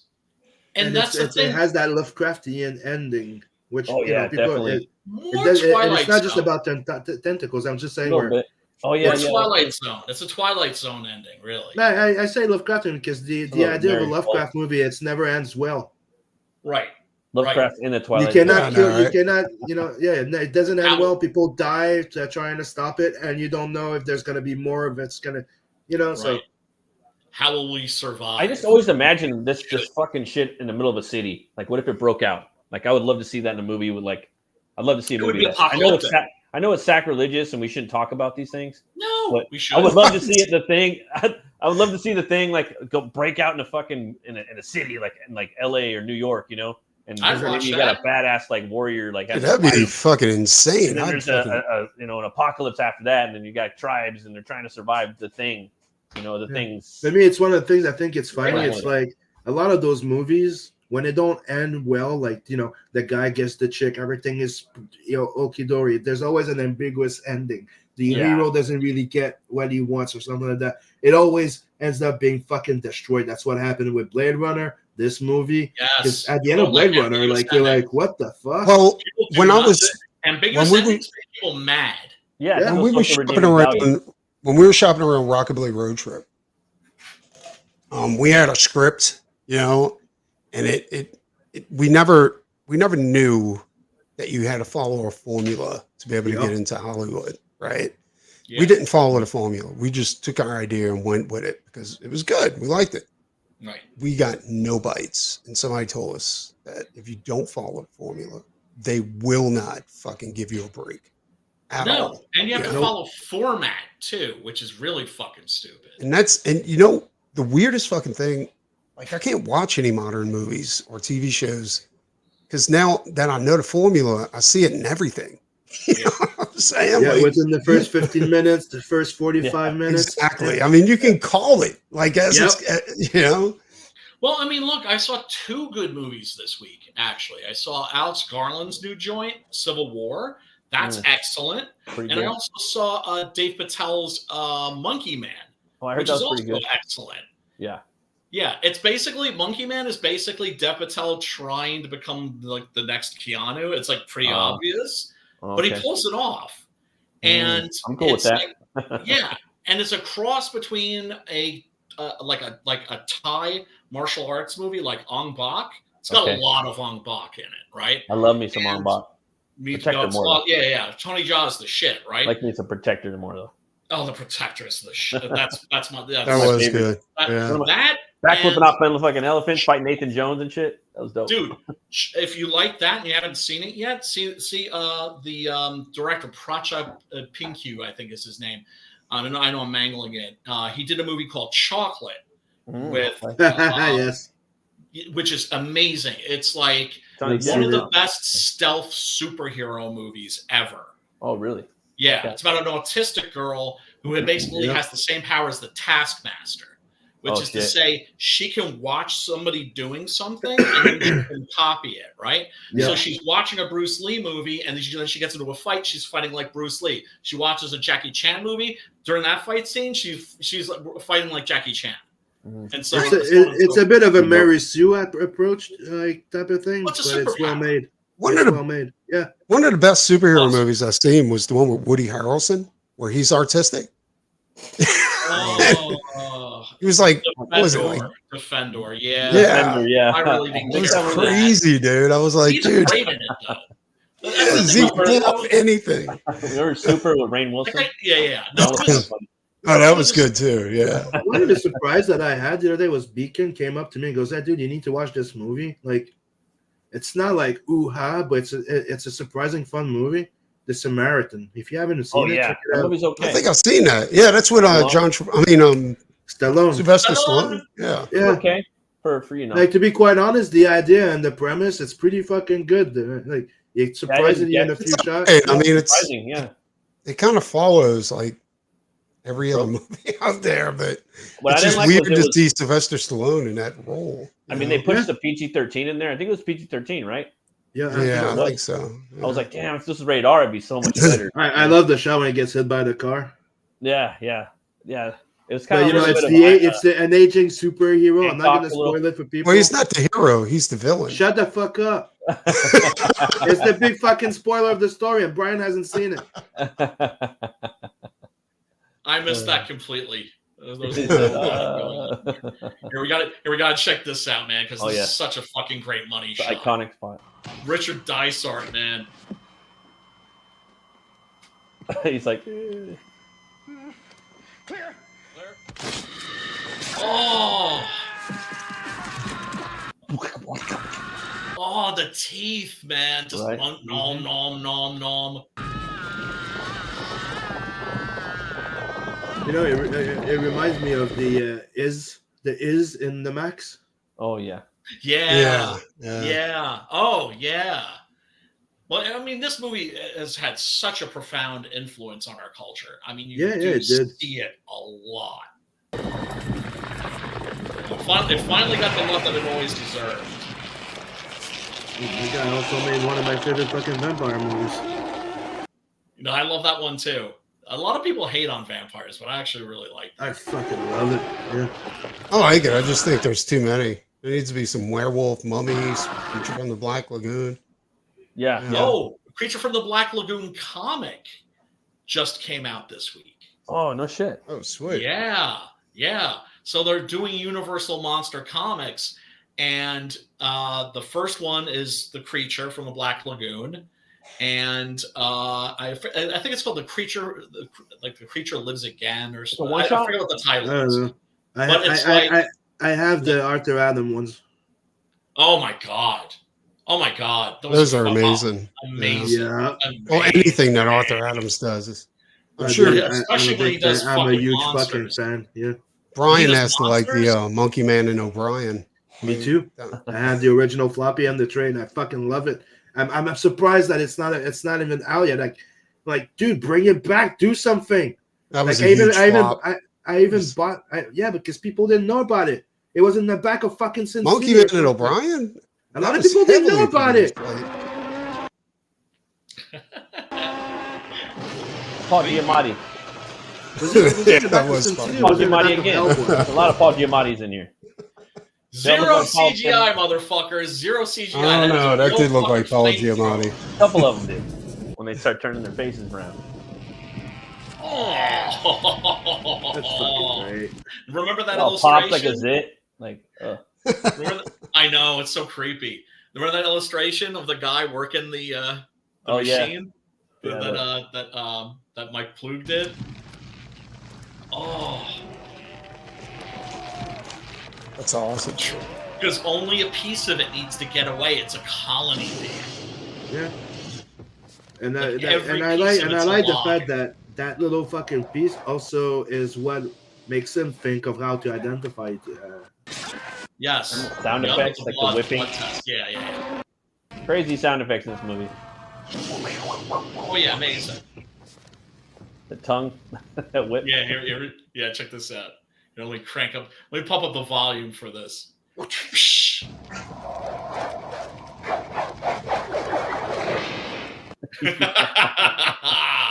Yeah, boy. That's me putting on my belt in the morning. Oh, he's just dragging himself. Until he pops up those legs. So don't trip, I got you. I got this. Try to go someplace where he can hide, where he's not. Yeah, right. Creepy bastard. And then sneak out the back. There's something funny here, though. Yeah. I typed in the thing in a Google search, right? Yeah. And in the description, it goes release 1992, director, and they called the sequel Prince. They said that Prince of Darkness is supposed to be a sequel to it. Bullshit. What? Yeah, that's what people refer to as John Carpenter's Apocalypse trilogy. But that's what I'm thinking. But the thing is, they're saying that sequel is Prince of Darkness, and the prequel is that thing. I'm like, wait, what? That's bullshit. Yeah. Some people also put In the Mouth of Madness in there too. That's bullshit.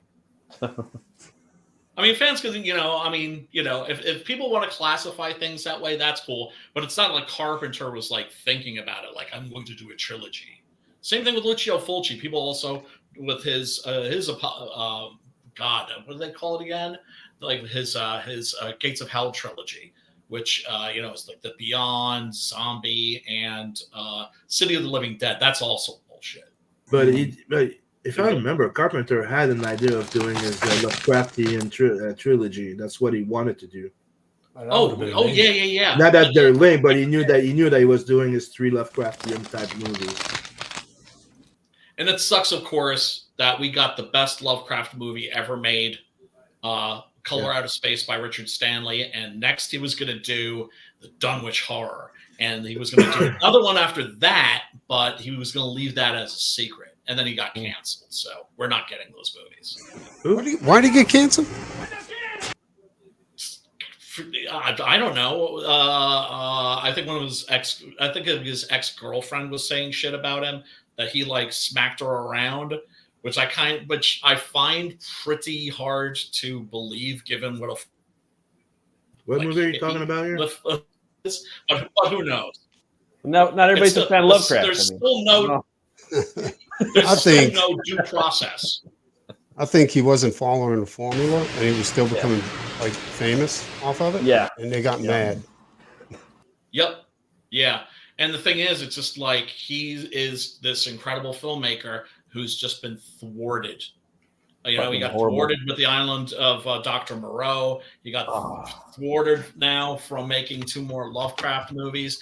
I mean, the whole cancel. I mean, look, hopefully that show will end soon. So get a chance to make those movies. But I told you, it's not going to end until people start. It's never going to end, bro. Like, yep. It's weird. It's because it's like. Because people are pussies. It's like that's why. we need to like fight against the shit because it's never going to end. You know what I mean? How many people? Nobody's willing to fight against it. Everybody's like, yeah, we got to fight against it, but that's not talk about. We don't want to call anybody out. Yeah. Because then they'll come after you. Yeah. Right? Yeah. Would you want to piss off Heather Antos? Yeah. Yes, I do. Would you want to piss off Alex DeCampi? Yeah, she can suck my balls. Both of them cunts. Either of them for 5 minutes. Both of them cunts can suck my balls. Yes. No, that's how I feel. But then again, I don't have a family. I don't even have any pets. I don't give a fuck. I just do whatever You really? I like. I'm not going to come kill your pets. Who need to have like sustain like a livelihood. Wait, who is that outside? Is that Heather Antos looking for my cat? Dude, I have all of that shit, including the cat. She's outside of your window, like this. Cha cha cha. I know she's a Satanist. She was at the House of Satan. Your boy Zach was doing a video on her today. You go to sleep and she's in your dreams, like scraping her claws.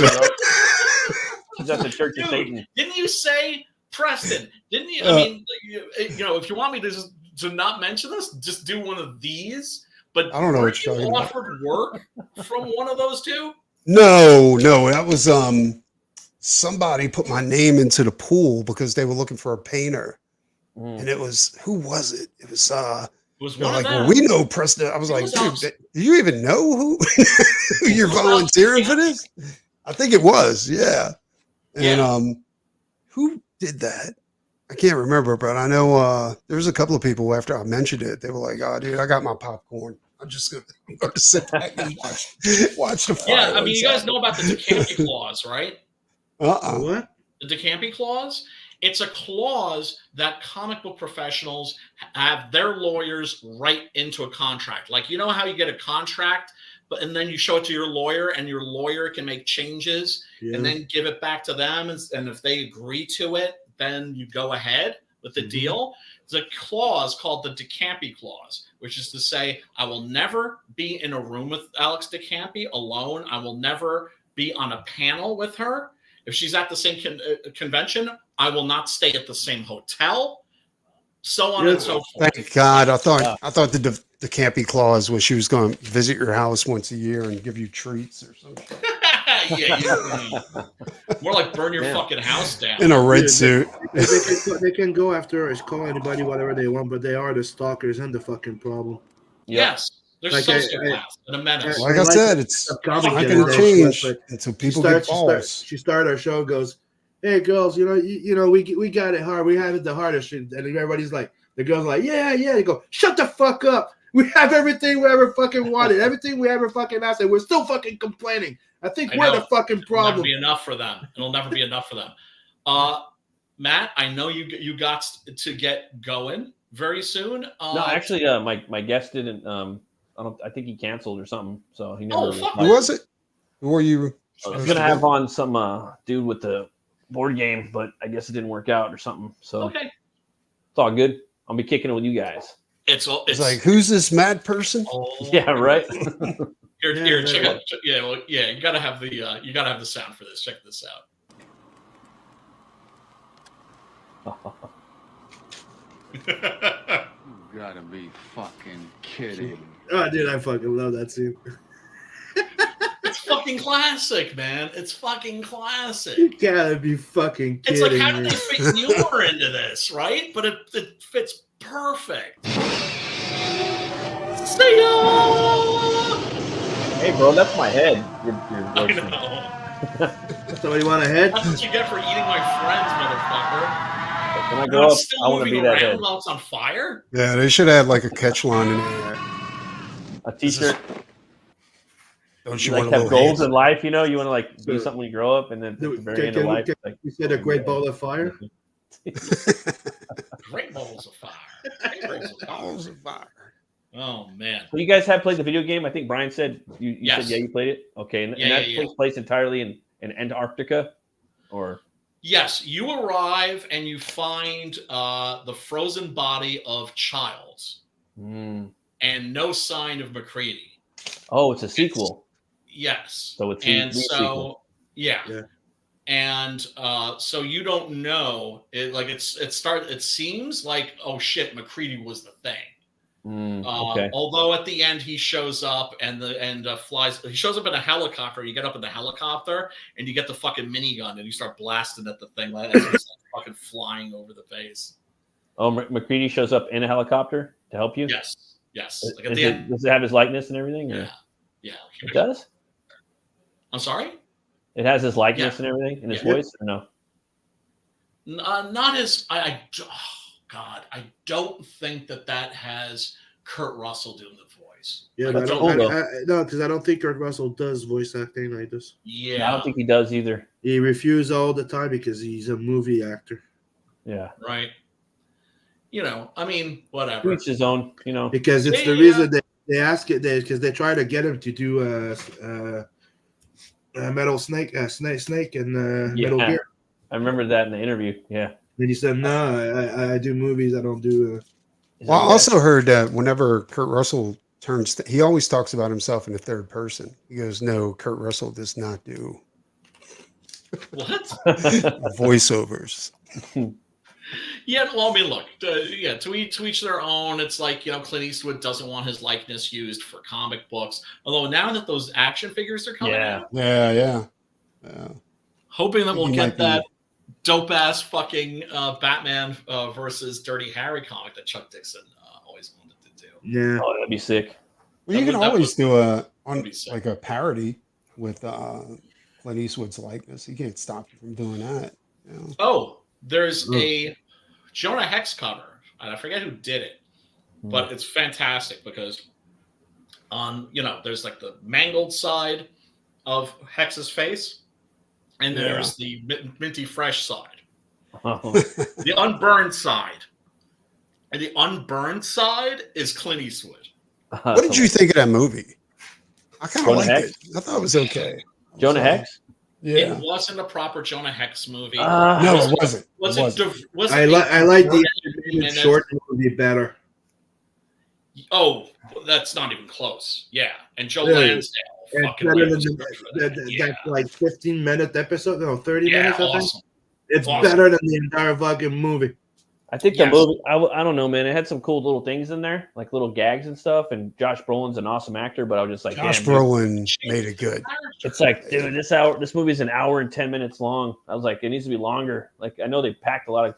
I was just like, I wanted more Jonah Hex, and yeah. I think that's one thing they don't understand though. Like they're like, no, we got to save money, but at the same time, while they're saving money, they're also costing their the quality of they don't their get movie. it. You know They what I'm don't saying? get it. And when you cost quality, you don't have sales, and when you don't have sales, you don't make your money back on the money you put into the movie. You know? Yes.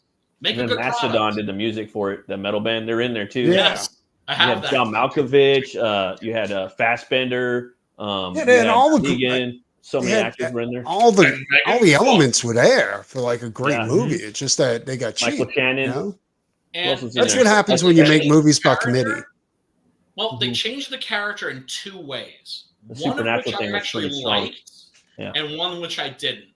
First, they gave Hex a supernatural power. Yeah. You can talk to the dead. Mhm. I actually thought that worked. I thought that was like, I thought that was cool. That's Thought it was interesting. dope. Second thing they did, they made him steampunk. Yeah. A little bit. Jonah Hex is not fucking steampunk. No. He's He's a Weird fucking- West. Yeah, Yeah, but exactly. it's back in the days with fucking Van Helsing and stuff like that. They were doing that to every fucking thing. Let's They did bring the- high tech to the low tech. They did the same thing with the Wild West. Yeah. Wild West. He's due for a remake, like that Thomas James one thing would have been cool. I think, they did the thing for Legends of Tomorrow. Like the one episode was okay. With him, the one that he appears in, maybe the second one, there was two. I'm actually, But, I'm so sick and tired of fucking Marvel and DC shit. Oh, I know. I'll check out the Wolverine Deadpool, but other than that, I don't look for it. I don't care about it. I'm just I'm done, totally dude. divested. Yeah. I'm Dude, the totally cartoon invested. though, the I X-Men literally cartoon just fucking cannot give slaps, this bro. Oh yeah, the X-Men X-Men cartoon's pretty cartoon's fucking good. dope. I watched that There's shit so every much shit surrounding that too. You know what I'm saying? Like they're like There's the- two things that's stupid. The Really fact that sad. they're trying to make fucking because like I said before, we all knew Morph was probably bi and probably changed into a chick and fucked a guy. We didn't give a fuck. But they're playing No, but we politics didn't give with a it. Why fuck. play But the politics thing with is, it? Why don't just trying to bring the fact that he's non-binary in the 90s, that's so fucking stupid. And exactly that's what I'm saying. And Like to give them they them, like fuck you. that's second ridiculous. thing- Oh the yeah, second thing that was the the second thing that was funny. stupid. The fucking second thing that was really fucking stupid. It's preventing. They got all the voice actors back there. Yeah, the whole cast is back. Oh, really? Except one. Yeah, it's dope as That's fuck. crazy. Except one. Yeah. Like, I just- The one from Jubilee. You know why? Because she Yeah, they was wanted not to do more Asian. Asian. Yep. Yeah, they Oh, even that's are more Asian. right. She was They are not more Asian. Asian too. Oh, The girl from the big comfy yeah, couch. that's No, the serious. show's dope though, dude. I don't know. The show's dope as fuck. But the And show's dope. Everybody the says action's it's great. fucking I haven't tight. seen it The yet. fucking the animation's way better. It's just the show's even it's even a They little bit pissed better. me than off. They those pissed two. me off with one episode. Well, Which one? the Which original one? cartoon was. My name is Gambit. Remember me. That fucking scene. I was Oh. like, holy There's fuck. no fucking way though. I don't want to spoil it for them, but there's no fucking And way. that's why I'm leaving it No like way. this. Dude, With I was the at my fucking- LCS, bro. I was at my LCS yesterday, and he's like, dude, after that episode dropped, motherfuckers were in here buying up all my Gambit toys. They're buying up all my Gambit fucking shit. I'm like, fuck yeah, bro. No And I go in there, I'm like, Yeah, dude. bro, And let's talk that X-Men. We need to scene, get people buying that comics. scene at the That's end with fucking You know, fucking this is a Rogue. good thing. You know, we got to Dude, turn it that around. scene at the end with Rogue when she's like, I can't Dude, feel Rogue, you. dude, Dude, fuck. it choked me the fuck up. I was like, holy shit. I love me. some Every fucking- episode, they focus kind of like on one character, and Yeah, they're that's saving my Wolverine wife for the right end. They're not there. Dude, fucking. They know everybody wants Wolverine, so they're saving him for like the last episode or some shit. I'm a big fan. I'm a big Oh, fan of Nightcrawler, Wolverine. There's God damn Nightcrawler it. in there, bro. I Nightcrawler's hated in what there. I hated the fact that Yeah. they made him lose his shit Cool. when she's gonna have the baby. Oh Like, yeah, dude, yeah. he yeah. can take care of everything, but he gets stressed out and can fucking handle a girl that having a baby.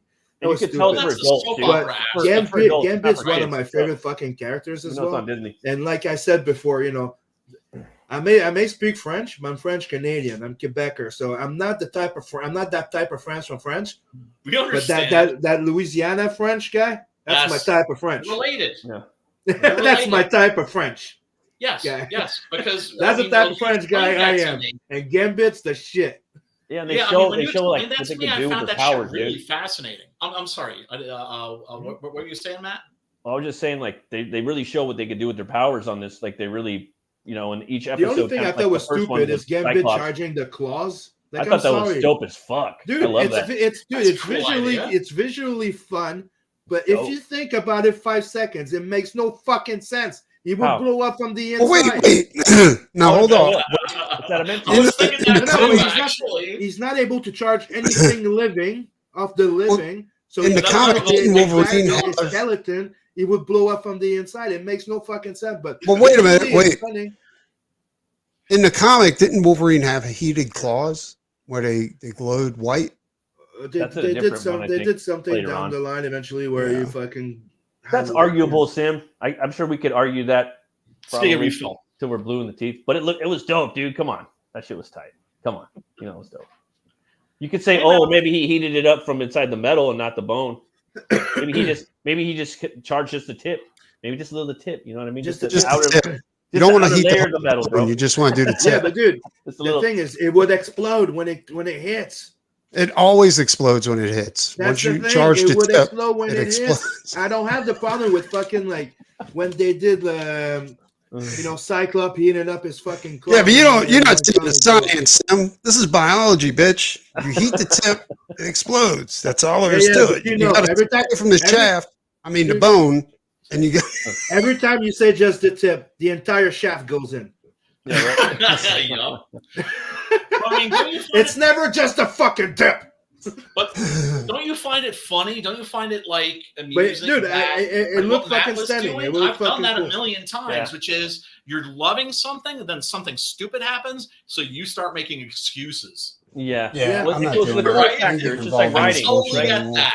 That's Yeah, the but cool dude, thing. there's a cool factor and a cool factor. It's like everything you charge, it turns it into a bomb, so it would not blow up. It would blow up on impact. So if you would have got at least hurt and had to heal from it. Get it? Right. Maybe if he got maybe really blow up fucked his- up, that would Maybe have his been claws great. got blown up inside. Like, he So would've Wolverine, Fucked maybe up, Wolverine was pretty just like, fucking bad. "Oh, Then you get, make he him is show running, up with the running. fucking bones out, going, So- I need to heal. Yeah, that's one It of the coulda funnest happened, things. though. That's one of the things that makes that character so fun. Yeah, no, it could have happened though. You never know because Wolverine's always grunting. I'm just saying because he runs No, up and no, jumps you're not on just more saying, you're turns making into the blob and he excuses. jumps off in his belly and he jumps up and decapitates. You're the doing what fucking Brian sentinel. just said. You're making excuses. Yeah. Well, that's we all I'm not, do I'm not that. saying that it's not cool. I'm giving I reasons. gave you that a Brian. million I times. agree. Man. It's fucking cool. But it should have Yeah. exploded. It should have got hurt a lot more than this. What should have exploded though? His claws? Technically, at least his claws, his arm. But technically, if he charges the claws, Adamantium. if he charges but the adamantium is stuck to his entire skeleton. Yeah, but when he charges something up, I mean, like I know it's a trade-off. Like he charges his card up, and the atoms explode, right? Yep. Because it's charged up. Like Right. so, wouldn't I don't care if it's adamantium or not. Wouldn't the atoms explode? Like, That's my point. Like he should at Yeah, all least the got flesh hurt would and fly having off to his body. regrow it. I don't know. But adamantium, and you could say that adamantium is so strong it can resist it, adamantium. but not his fucking flesh Yeah. from the His bones. explosion. The bones So- inside, maybe. His Yeah, flesh see, would, so- like flow. Then you could have had that hint of that famous fucking scene where they have the Yeah. skeleton in the fucking tube. Yes. So imagine Wolverine like coming out and his arms are like no flesh and just the bones, and he just falls. Yeah. Like, dude, I won't let my kids watch the show. You know what I mean? Like they like Oh. make it for like there's just there's little shit in there. And every now and then little shit Mort does. I'm like, nah, you're not watching that shit. But So, But it's gay definitely shit? That's what you're really saying? made Yeah, for a little adult bit, a little audience, bit. right? It's made but for it's- would you say it's it's made made, for the yes, audience 100%. that love the original series? Yes, Because now yep. they're grown up, now they're adults. exactly, Dude, it's pretty exactly. and it's pretty on point. It's pretty fucking good, to be quite On point. honest. Yeah. I'll I've definitely rewatched check it out. I've rewatched the Oh, you're gonna love entire it. fucking series, the original will- series, I will watch and the it shit out of fits. And it fucking fits, dude. It's dope, dude. And then like now it's like Wednesday, I go get my Conan comics, I watch my fucking X-Men. You know what I mean? And get my little. And It's they from did Woods one and thing Warriors. to apologize, technically to make up. But I apologize because it's stupid. They did it, to be quite honest. Replace they bring back all the original voice actor except one because she's not Asian. I know that's so horrible. But the thing that they did, there's one episode with Mojo where they're stuck in a video game, Yeah, Mojo. and you have an older version of Jubilee that's stuck in the video game, and it's the actual voice actress that's there. That's fucked up. But They that's brought crazy. back the original voice actress to play the older version of Jubilee. wow, That's kind of. is that like a fuck you that slipped in there? Yeah, Because that's what they did. filmmakers will Yeah, sometimes but do keep in that. mind they also fired that guy that was the original director of the and writer or something from the thing, the Yeah. Mayo or something. Bo But DeMayo. dude, I'm telling you, it's pretty fucking dope. Like I was fucking surprised, Yeah. dude. They made fucking one of the greatest fucking leaders in a team in a comic book badass again. Mhm. Nice. Yeah, the Smart. first Dude, episode. Too. Cyclops is fucking the shit in there, Yeah. dude. He's like, Remember bah, the- bah, bah, bah, bah, bah, like fucking. Not only does he I fight, think but the it way was- they make him use Yeah. his fucking laser, like his visor, dude, Yeah. he shoots on the ground to move fast to get out of the way. Yeah. I, Skate I around think the it was, place. I think it was X-Men 102 or something like that, like back in the day, where Yeah. Cyclops like whipped Wolverine's ass.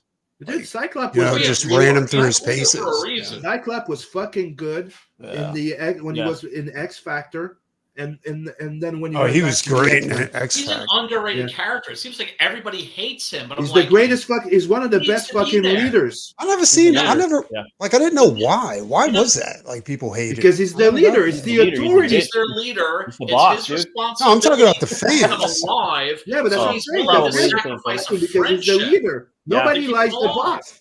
He's the boss. The boss. Boss. It's kind of hard. I mean, at the end of the day, you're like, Yeah. fuck that fool. He's And my he boss. was He's cool, fucking but he's my boss, annoying you know? before. He was a big fuck of a fucking wimp.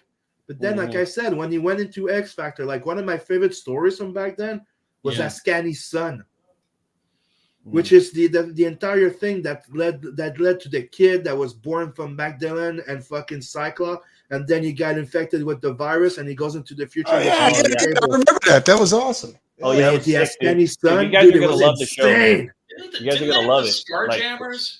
Didn't they have the Starjammers? Starjammers is awesome, dude. They had them The back in the day. original series, Yeah, they did. I fucking love the Starjammers. I was wondering, like, why didn't they go with like fucking? Why didn't they go with Starjammers instead of going with what is it for the movie anyway?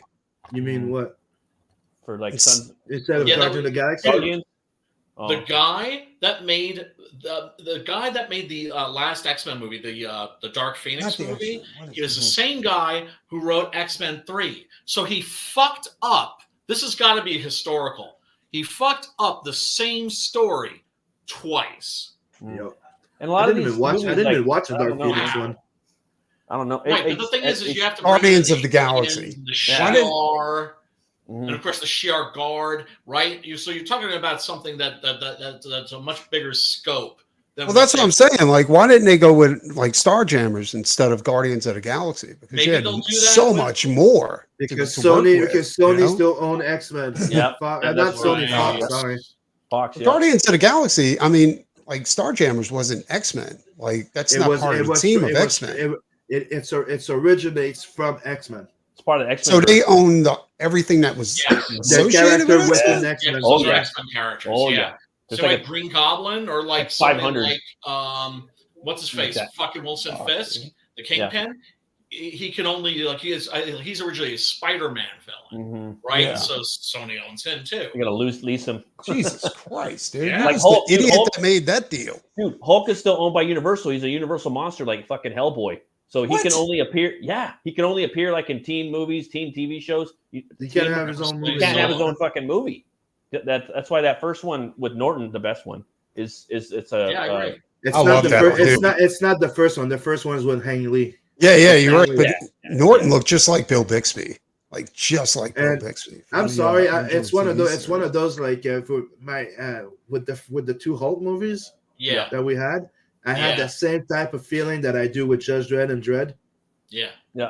There's something from that Hang Lee movie that I love so fucking much. Oh, I love that the one. way that he presented like a fucking comic book. That guy, Yes. that guy Yes. did something that nobody has done in movie. Like the way he presents the Split scenes, the screens, panels and shit, Panels. dude. Yeah, It's fucking insane. The Dude, Hulk, the Hulk the dogs. Hulk, it's fucking- fucking Yeah, that was awesome, dude. What He He punched looks him in the cool, dude. balls? The Hulk Yeah, looks dope in there, Silky dude. and Sam Elliott's dope. 100%. Yeah. No, I like that Now, movie. the fact they try to make him getting bigger when he gets angrier, that's fucking stupid. But he does though. I don't know. I kind of thought that was cool Oh, because yeah. that happens Oh, in the yeah. comic. Very Bigger, like good. fucking like big. Not stronger, not bulkier, but He he does grows. No, he did get bulkier. He got He does bulkier and he got a little bit bigger whenever he Yeah, got he mad. did. When he But does that's what escape happens from in the that book. facility, Yeah, no, when he that's escapes what from I'm that facility, saying. comes I through thought that that hole, the way they he's, did like, it was way stupid big. because he was just getting bigger and bigger. Like if he gets too mean, he's gonna be like Godzilla size. This is what I didn't like about the Ang Lee movie. It was missing a sense of fun. Yeah, I like the fact of what he It did. was too fucking serious. He was The the first one that movie? He I was thought the it was first- Ang Lee alright. movie. I like He that. was the series. one Ang Lee, to bring- I thought it was not cool. Dude, I like the I like Incredible Hulk. Yeah. I People like the said fact that the he- Hulk was too green in that movie. Like I that like was a that big green thing. one. That- It's a little I really like fluorescent. they It's a said they little looked like he was. fluorescent, It was too 3D thought- animated, you know. And I was like, Right, I right. like Norton the was fact the that most, he's though, the one man. that brought That in shit was the extra factor to fucking Banner to survive the fucking blast. The fact that his dad did experiments on him, that's how he survived the fucking radio. I thought that was stupid. Right.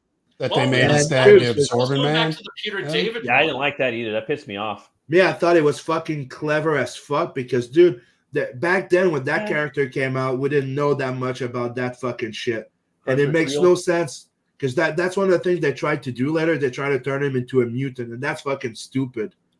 Oh, they did that with Namor. I really Yeah, wanted Absorbing to be Man Absorbing isn't a Man mutant. though, man. Like I didn't want it to be his dad. Like I know it's kind of cool when you do that. Like you make Jack Nicholson the killer of your parents, or you make it more like you know don't personal need and to. stuff. But it's like, dude, I wanted to see I kind of like the Absorbing Man. I want to see his Yeah, bald me head. too. But the absorbing Yeah, man was I as really- Guardian. You know, he was I created by Loki.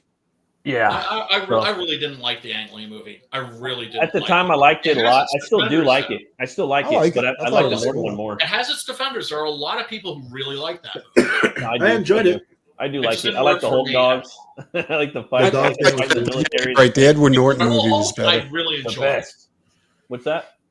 Incredible Hulk, I really enjoyed. Oh yeah. He says the Edward Norton movie was better. I agree. It was better, but they both have their qualities. You know Yes, what I'm They saying? fucked up Abomination. He don't look like the fucking Abomination. No, He he looks doesn't. like He better doesn't. version of Wouldn't David have Snyder's. killed them to It's like take a better 2 version of David fins. Snyder's.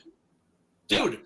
Exactly. Fins on the side of his fucking head. No, fuck You know, no. the thing back then, though, is that they had certain models that they kept repeating over and over, like from the Ghost Rider movie. Yeah, Like, yeah, I know what you mean. Like they do with the toys, Like, they had like certain 3D models they kept using over, like copy and paste. in Ghost Rider for Mephisto's son. They used the same model that they used for other horror movies to go ahead and use for his. That's another thing. They fucked up aspect. Blackheart in that movie, Yeah. and I love me the Ghost Rider movie. Yeah, me they too. fucked him Fucked up. up I enjoyed Blackheart. both of the Ghost Rider. Oh, that pissed me Yo, off. dude, he's such a fucking pussy in the fucking movie. I'm like, Why do you mean that? everything else on point. Everything else is on point. I Dude. mean, I'm the a big visual, fucking Ghost dude. Rider guy. All I know The is that visually, with the he's Hell one of Knight movie, we're gonna have to demand that they stay true to together. Yeah. Just No, I saying. mean, For dude, sure. Blackheart, he throws demons at you, and he's a big predator, black fucking monster demon with Exactly, big tentacles. yeah. Or, I want that. I didn't want. But Black what- Lightning. I mean, Yeah, but it was like, cheaper for them to use an existing model, is what I'm saying, and that's Those exactly are what they both did. Really flawed movies. Those are both really flawed movies, but they're fun.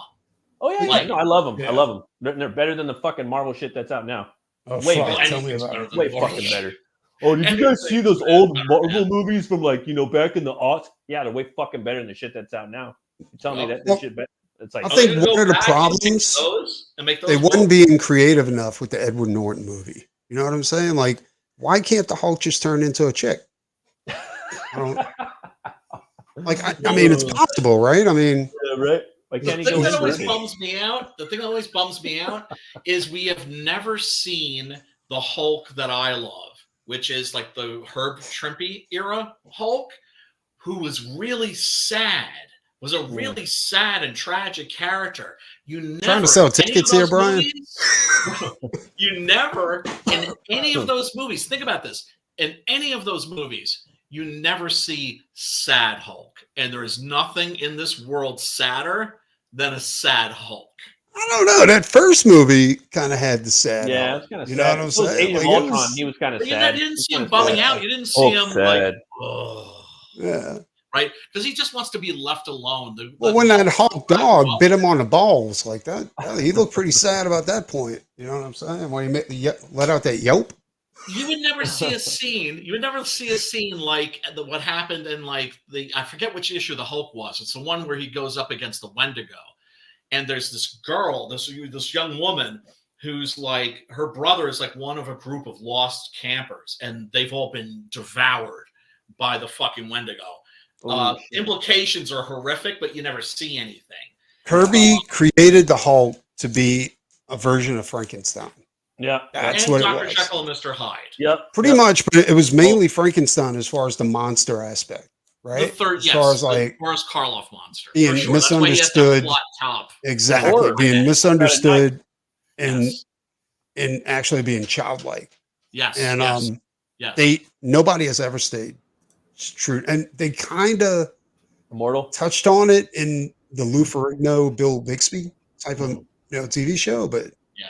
nobody's ever really stuck to that. Dude, I when love he got Hulk, man. shot, I remember Look- being a little Dude. kid and watching the first episode of the Hulk or the pilot or whatever it was. Yeah. And when somebody shot him and he bled, I was crestfallen. I was like, this is not the fucking Hulk. Exactly, I was the same way. I was Not like, the Hulk. what the? And then their version of Thor in the What? Hulk movie, I was Oh, like, yeah. wait a minute. I was What? like, that's not Thor. Yeah, I remember that. That's some Viking with a hammer. Yeah, no. Hulk. Yeah. Like, you can just shoot the Hulk. Then the Hulk dies. He falls out of a plane and he dies. I was like, what the Right, fuck you is this There was bullshit? a website, This dude, is called like bullshit. there was a Hulk website that had all of his incarnations. Hulk has got like 20 different versions, Yeah. you know. Yeah. And me and my little brother used to go there. We had all the Hulk toys and the video game. We used to play Hulk Engine of Destruction. Did you guys ever play Yeah, that? that was game? awesome. Oh yeah. Fucking dope, dude. But That's where they got the PlayStation boxing game, gloves you from. In could there. You can get an emulator and you can download that game and play it. Like, Yeah, dude, the awesome. one you could jump on buildings and shit like that. Oh, Like you yeah. could Yeah, just- yeah, Yeah, like Abomination you in can there, take cars and break them in half and turn the car each half. Yeah, of but the that car that, to that the was rest. that was after the second movie, wasn't it? Yeah. Yeah, The movie got that. That's what the movie got that. Or No, it's the other way around. It came it's not. after. Yes. that came out first. I don't And think so. it was Hulk's in 2 shit, games. man. They did that in 2 games, actually. Yes. They did that in the movie game because the first game, though, and it also had Ron Perlman's voice as the Abomination. And what's his name? Neil McDonough did the voice of Bruce Banner, the guy that plays he plays what's his name? Dum Dum Dugan in the Captain America movie. He did the voice of Bruce Banner. It was so fucking good, dude. That game. There was so many. There was so many moves you could do in that game, dude. Oh man, I love that time, man. Me and my brother played that game so much. Yeah, I mean, there's certain characters that should always have video games coming out like every 2 or 3 years. The Hulk is one of them for sure. Who doesn't want to fucking just jump around and fucking just smash shit, right? The Incredible Hulk. But like, let me finish my thought about like that scene and that issue of the Hulk. Like the guy's sister thinks that the Hulk is like the one that just wiped out her brother's friends, the campers that are missing, right? And she starts pounding against his chest and crying, and the Hulk just very tenderly puts his hand on her shoulder and says, Hulk did not kill your brother, but Hulk will find your brother, right? Like he promises her, and then when he finds him, he's turned into the Wendigo.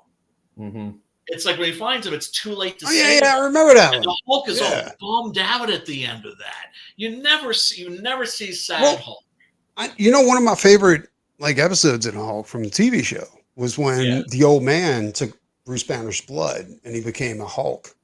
And then but it was weird because when the old man changed into a Hulk, he hissed instead of growled. It was the scariest fucking thing you've ever seen. Oh man. What? It was like, the old man changed into a Hulk. Like the Bill Bixby Lou Ferrigno series? Yeah. And the old man they never got a bodybuilder to look like the old man, right? It was just him painted green with these weird fucked up eyes and teeth, and he would hiss at the Hulk. It was like, what the fuck is going on? That sounds dope. He beat Lou Ferrigno's ass in that episode. It was awesome. Well, yeah, you always have to have, especially when you have a character that's that powerful, you have to have villains that are stronger. The villain always has to be stronger than the hero. Has to be. Always. Yeah. Yes. Yeah, it was cool, dude. They had some really good episodes from that old series. Yeah, I mean, I watched it, right, as a kid. There wasn't much else on. Did you guys watch the animated movie? We had 5 channels, Brian. Did you guys watch the Hulk animated movies? Like the Thor one? Yeah. There's one that's Hulk versus Thor, Hulk versus Wolverine. Yeah, those are great, dude. It's just dope, dude. Especially Hulk versus Wolverine. Deadshot's such a dick in that. They should have. I love that. I think his name's Gary North or something like that. Gary North. Yes. Dude, that guy voicing fucking Deadpool. Bang, bang, bang, bang. Dude, they should have brought the Hulk versus Wolverine from the alternate universe where he actually ripped Wolverine's legs off and he was like, "Which one do you want me not to?" He splits. He rips it in two, it's actually from the hip down. Yeah. I remember the what if Wolverine had killed the Hulk? He just jabs him in the throat. And he's like, that was the ultimate universe. Yeah, the ultimate universe is badass. Some of the ultimate shit was pretty dope. I have them. The worst thing is that they got the first 2-3 issues out, then it got canceled. Then a year later they re-released them. That's crazy. So you guys got to definitely check out the X-Men show. I guarantee you'll like it. That's the only reason I haven't watched it yet is because I had to watch the Fallout and the last 2-3 episodes, Cable joins in too, and it's pretty fucking. I know. And Captain I'll be doing it, I think I'm a little too far gone for the X-Men. I'm so fed up with this bullshit, dude. Oh yeah, me too. But I was just like, fuck, and I get it for free too, so I'm just like, fuck. I'm watching Fallout, but I had to take a break for X-Men and for the thing. Yeah, Fallout. I'm not sure. Fallout's dope, dude. Pretty dope. I gotta show this off. Just see this. I'm just. Oh yeah. That's cool, that's awesome, dude. I like that. What is that? Tree, Finally got this Be right back. frame. This is a replica of the monster genealogy chart that's hanging on the wall of the Monster Club in the movie The Monster Club, where nice. John Carradine and Vincent Price are having a conversation. Vincent Price is explaining like hybrid monsters, right? Like a werewolf and a ghoul produce like a weregoo, and a vampire and a ghoul produce like a vamgoo, and it just goes all the way down, right? Different combinations of monsters, and then at the very end, the Shadmock and the Yumgu. This is actually by John Bolton. He did all the art for that. I remember thinking when I first saw it that the illustrations that you see in that movie, I thought that for sure it was Bernie Wrightson. No, it was John Bolton. Dude, I'm almost positive John Bolton did the artwork for that House of Hammer werewolf edition. Oh, he did. I got. Yeah, he did. Yeah. He did a bunch of stuff for that. Man, that dude's a beast. But he's the one that did that special Man Bat thing too. Oh, so fucking talented. Last I heard, I think it's this. He's making like a killing doing paintings of sexy vampire women. And these paintings evidently go for like a lot of dough. Let me put it this way, dude. When I used to do shows, they had a guy right next to me on Artist Alley, and he had a line from his booth. Dude, it was crazy. He did sketch covers of chicks' feet. And like chicks just holding their feet up, and like, you know, superhero chicks holding their feet up and all kinds. And they, dude, like he fucking made a killing doing that. Oh, because it's a fetish. Yes. And the foot fetish is the most common type of fetish. I had no idea. You know, and I'm like, God damn, this dude's making a killing. And he's smart. commissions, like That's just smart, dudes with actually. commissions and all kinds of stuff. And he's just, dude, he looked like the most clean cut motherfucker you've ever seen before in your life. And he's just selling that he has a foot so fetish. much fucking just feed art. So it was nuts, dude. I've known guys. I've had friends who were footies. Yeah. Are you serious? Yeah. They're just in their feet. It's the most innocuous fetish that you could possibly imagine. Why can't they be normal like me and just be in Fucking the weird. armpits? Like, You know what I'm saying? The armpits. Armpit man. Armpits and Ears. elbows. Yeah, You know, there's breast man, butt man. I'm a butt guy for sure. I'm a butt guy too. I'm total butt guy. Right? And leg man and just Franco vagina man. and so I guess we're into feet.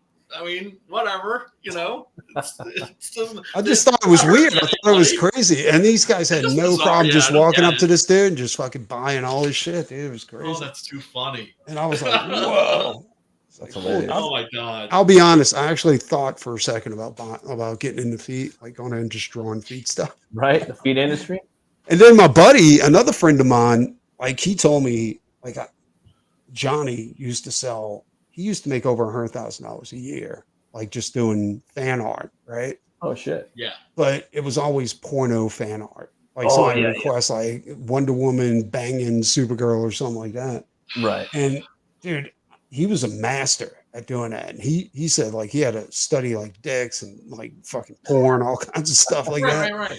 Because one of the sketch covers he had to do, and he said, dude, it's super awesome. He's like, because you don't just get your regular commission fee, you also get an upcharge because of the content, you know?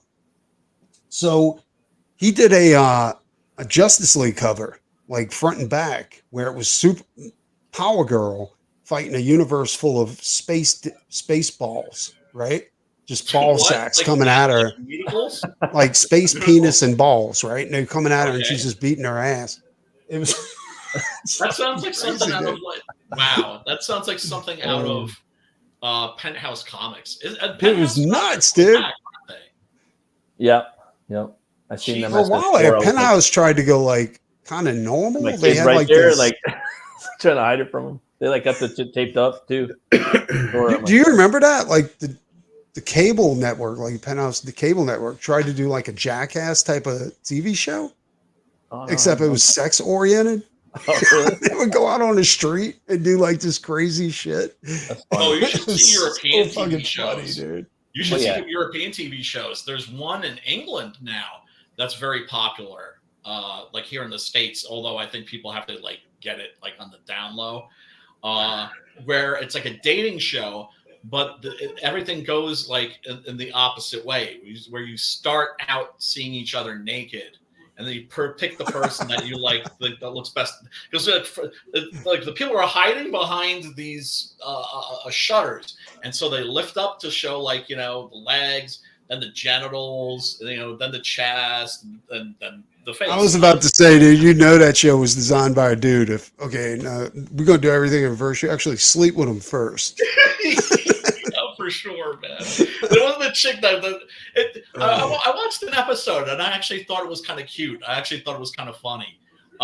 They're just, you know, the thing is, the English are thought of as being very uptight, but they're only uptight for Europeans. Do you know what I'm saying? Like they're way more relaxed about that sort of a thing than we are. Damn it! I tried downloading it. I can't. You know the Japanese have a fucking porn sex shows and shit where, you know, people fuck people and they don't even see. Oh, the live sex shows. They had those in New York City. Japanese are weird, though. I know somebody showed me. Like somebody showed me something. It goes. They tell me like there's a guy that goes there, that went there, and he starts fucking the girl and realizes it's his daughter. Oh, and his reaction is, "Your pussy's better than your mom." Jesus Christ, oh my god, that's a fucking killer, man. That's a fucking killer. Let me see if I can share my screen here. We can take a look at the John Bolton, Neil Gaiman thing that I was telling you about, because guy's making evidently a killing. Doesn't do comics anymore. Just does. Let's see. I'm trying to get the right window. Where's the right window? God damn it! No, that's the wrong one. God damn it! I can't. Yeah, I can't seem to. Fuck. Yeah, I can't get it. But yeah, I'll drop that link in the private chat so you guys can check that out if you're curious. We should wrap up. Been going for well over 2 hours, guys. Thanks so much for hanging out. Yeah, thanks for having me, brother. Always. And, you're welcome. We're always looking for new talent. Oh man. Well, speaking of talent, where can people find you, Preston? Right here. All right. And back Hell Night. Well, yes. Sign up for Hell Night. Sign up. You gotta back. Sign up, bitches. And Six Gun Gorilla. Sign up for the Six Gun Gorilla campaign when there is no sign. Ryan finally decides to drop it. Hey, hopefully next month, man. I hope, you know, that's what I'm hoping for. Matt, where can people find you, my brother, man? You can find me on my channel, Metal Movies and Brewskis. You can also find me on Twitter at Runecutter Comic. And if you guys want to pick up my books, you can pick them up at butchcleaver.com, and that'll take you right to my Fund My Comic shop where I got my books right there. And yeah, thanks, man. Thanks for having me on. Hell yeah. Sim, sign in, dude. Tell these fools where they can find you. You can find me up in the Great North. Great White North. Great White North.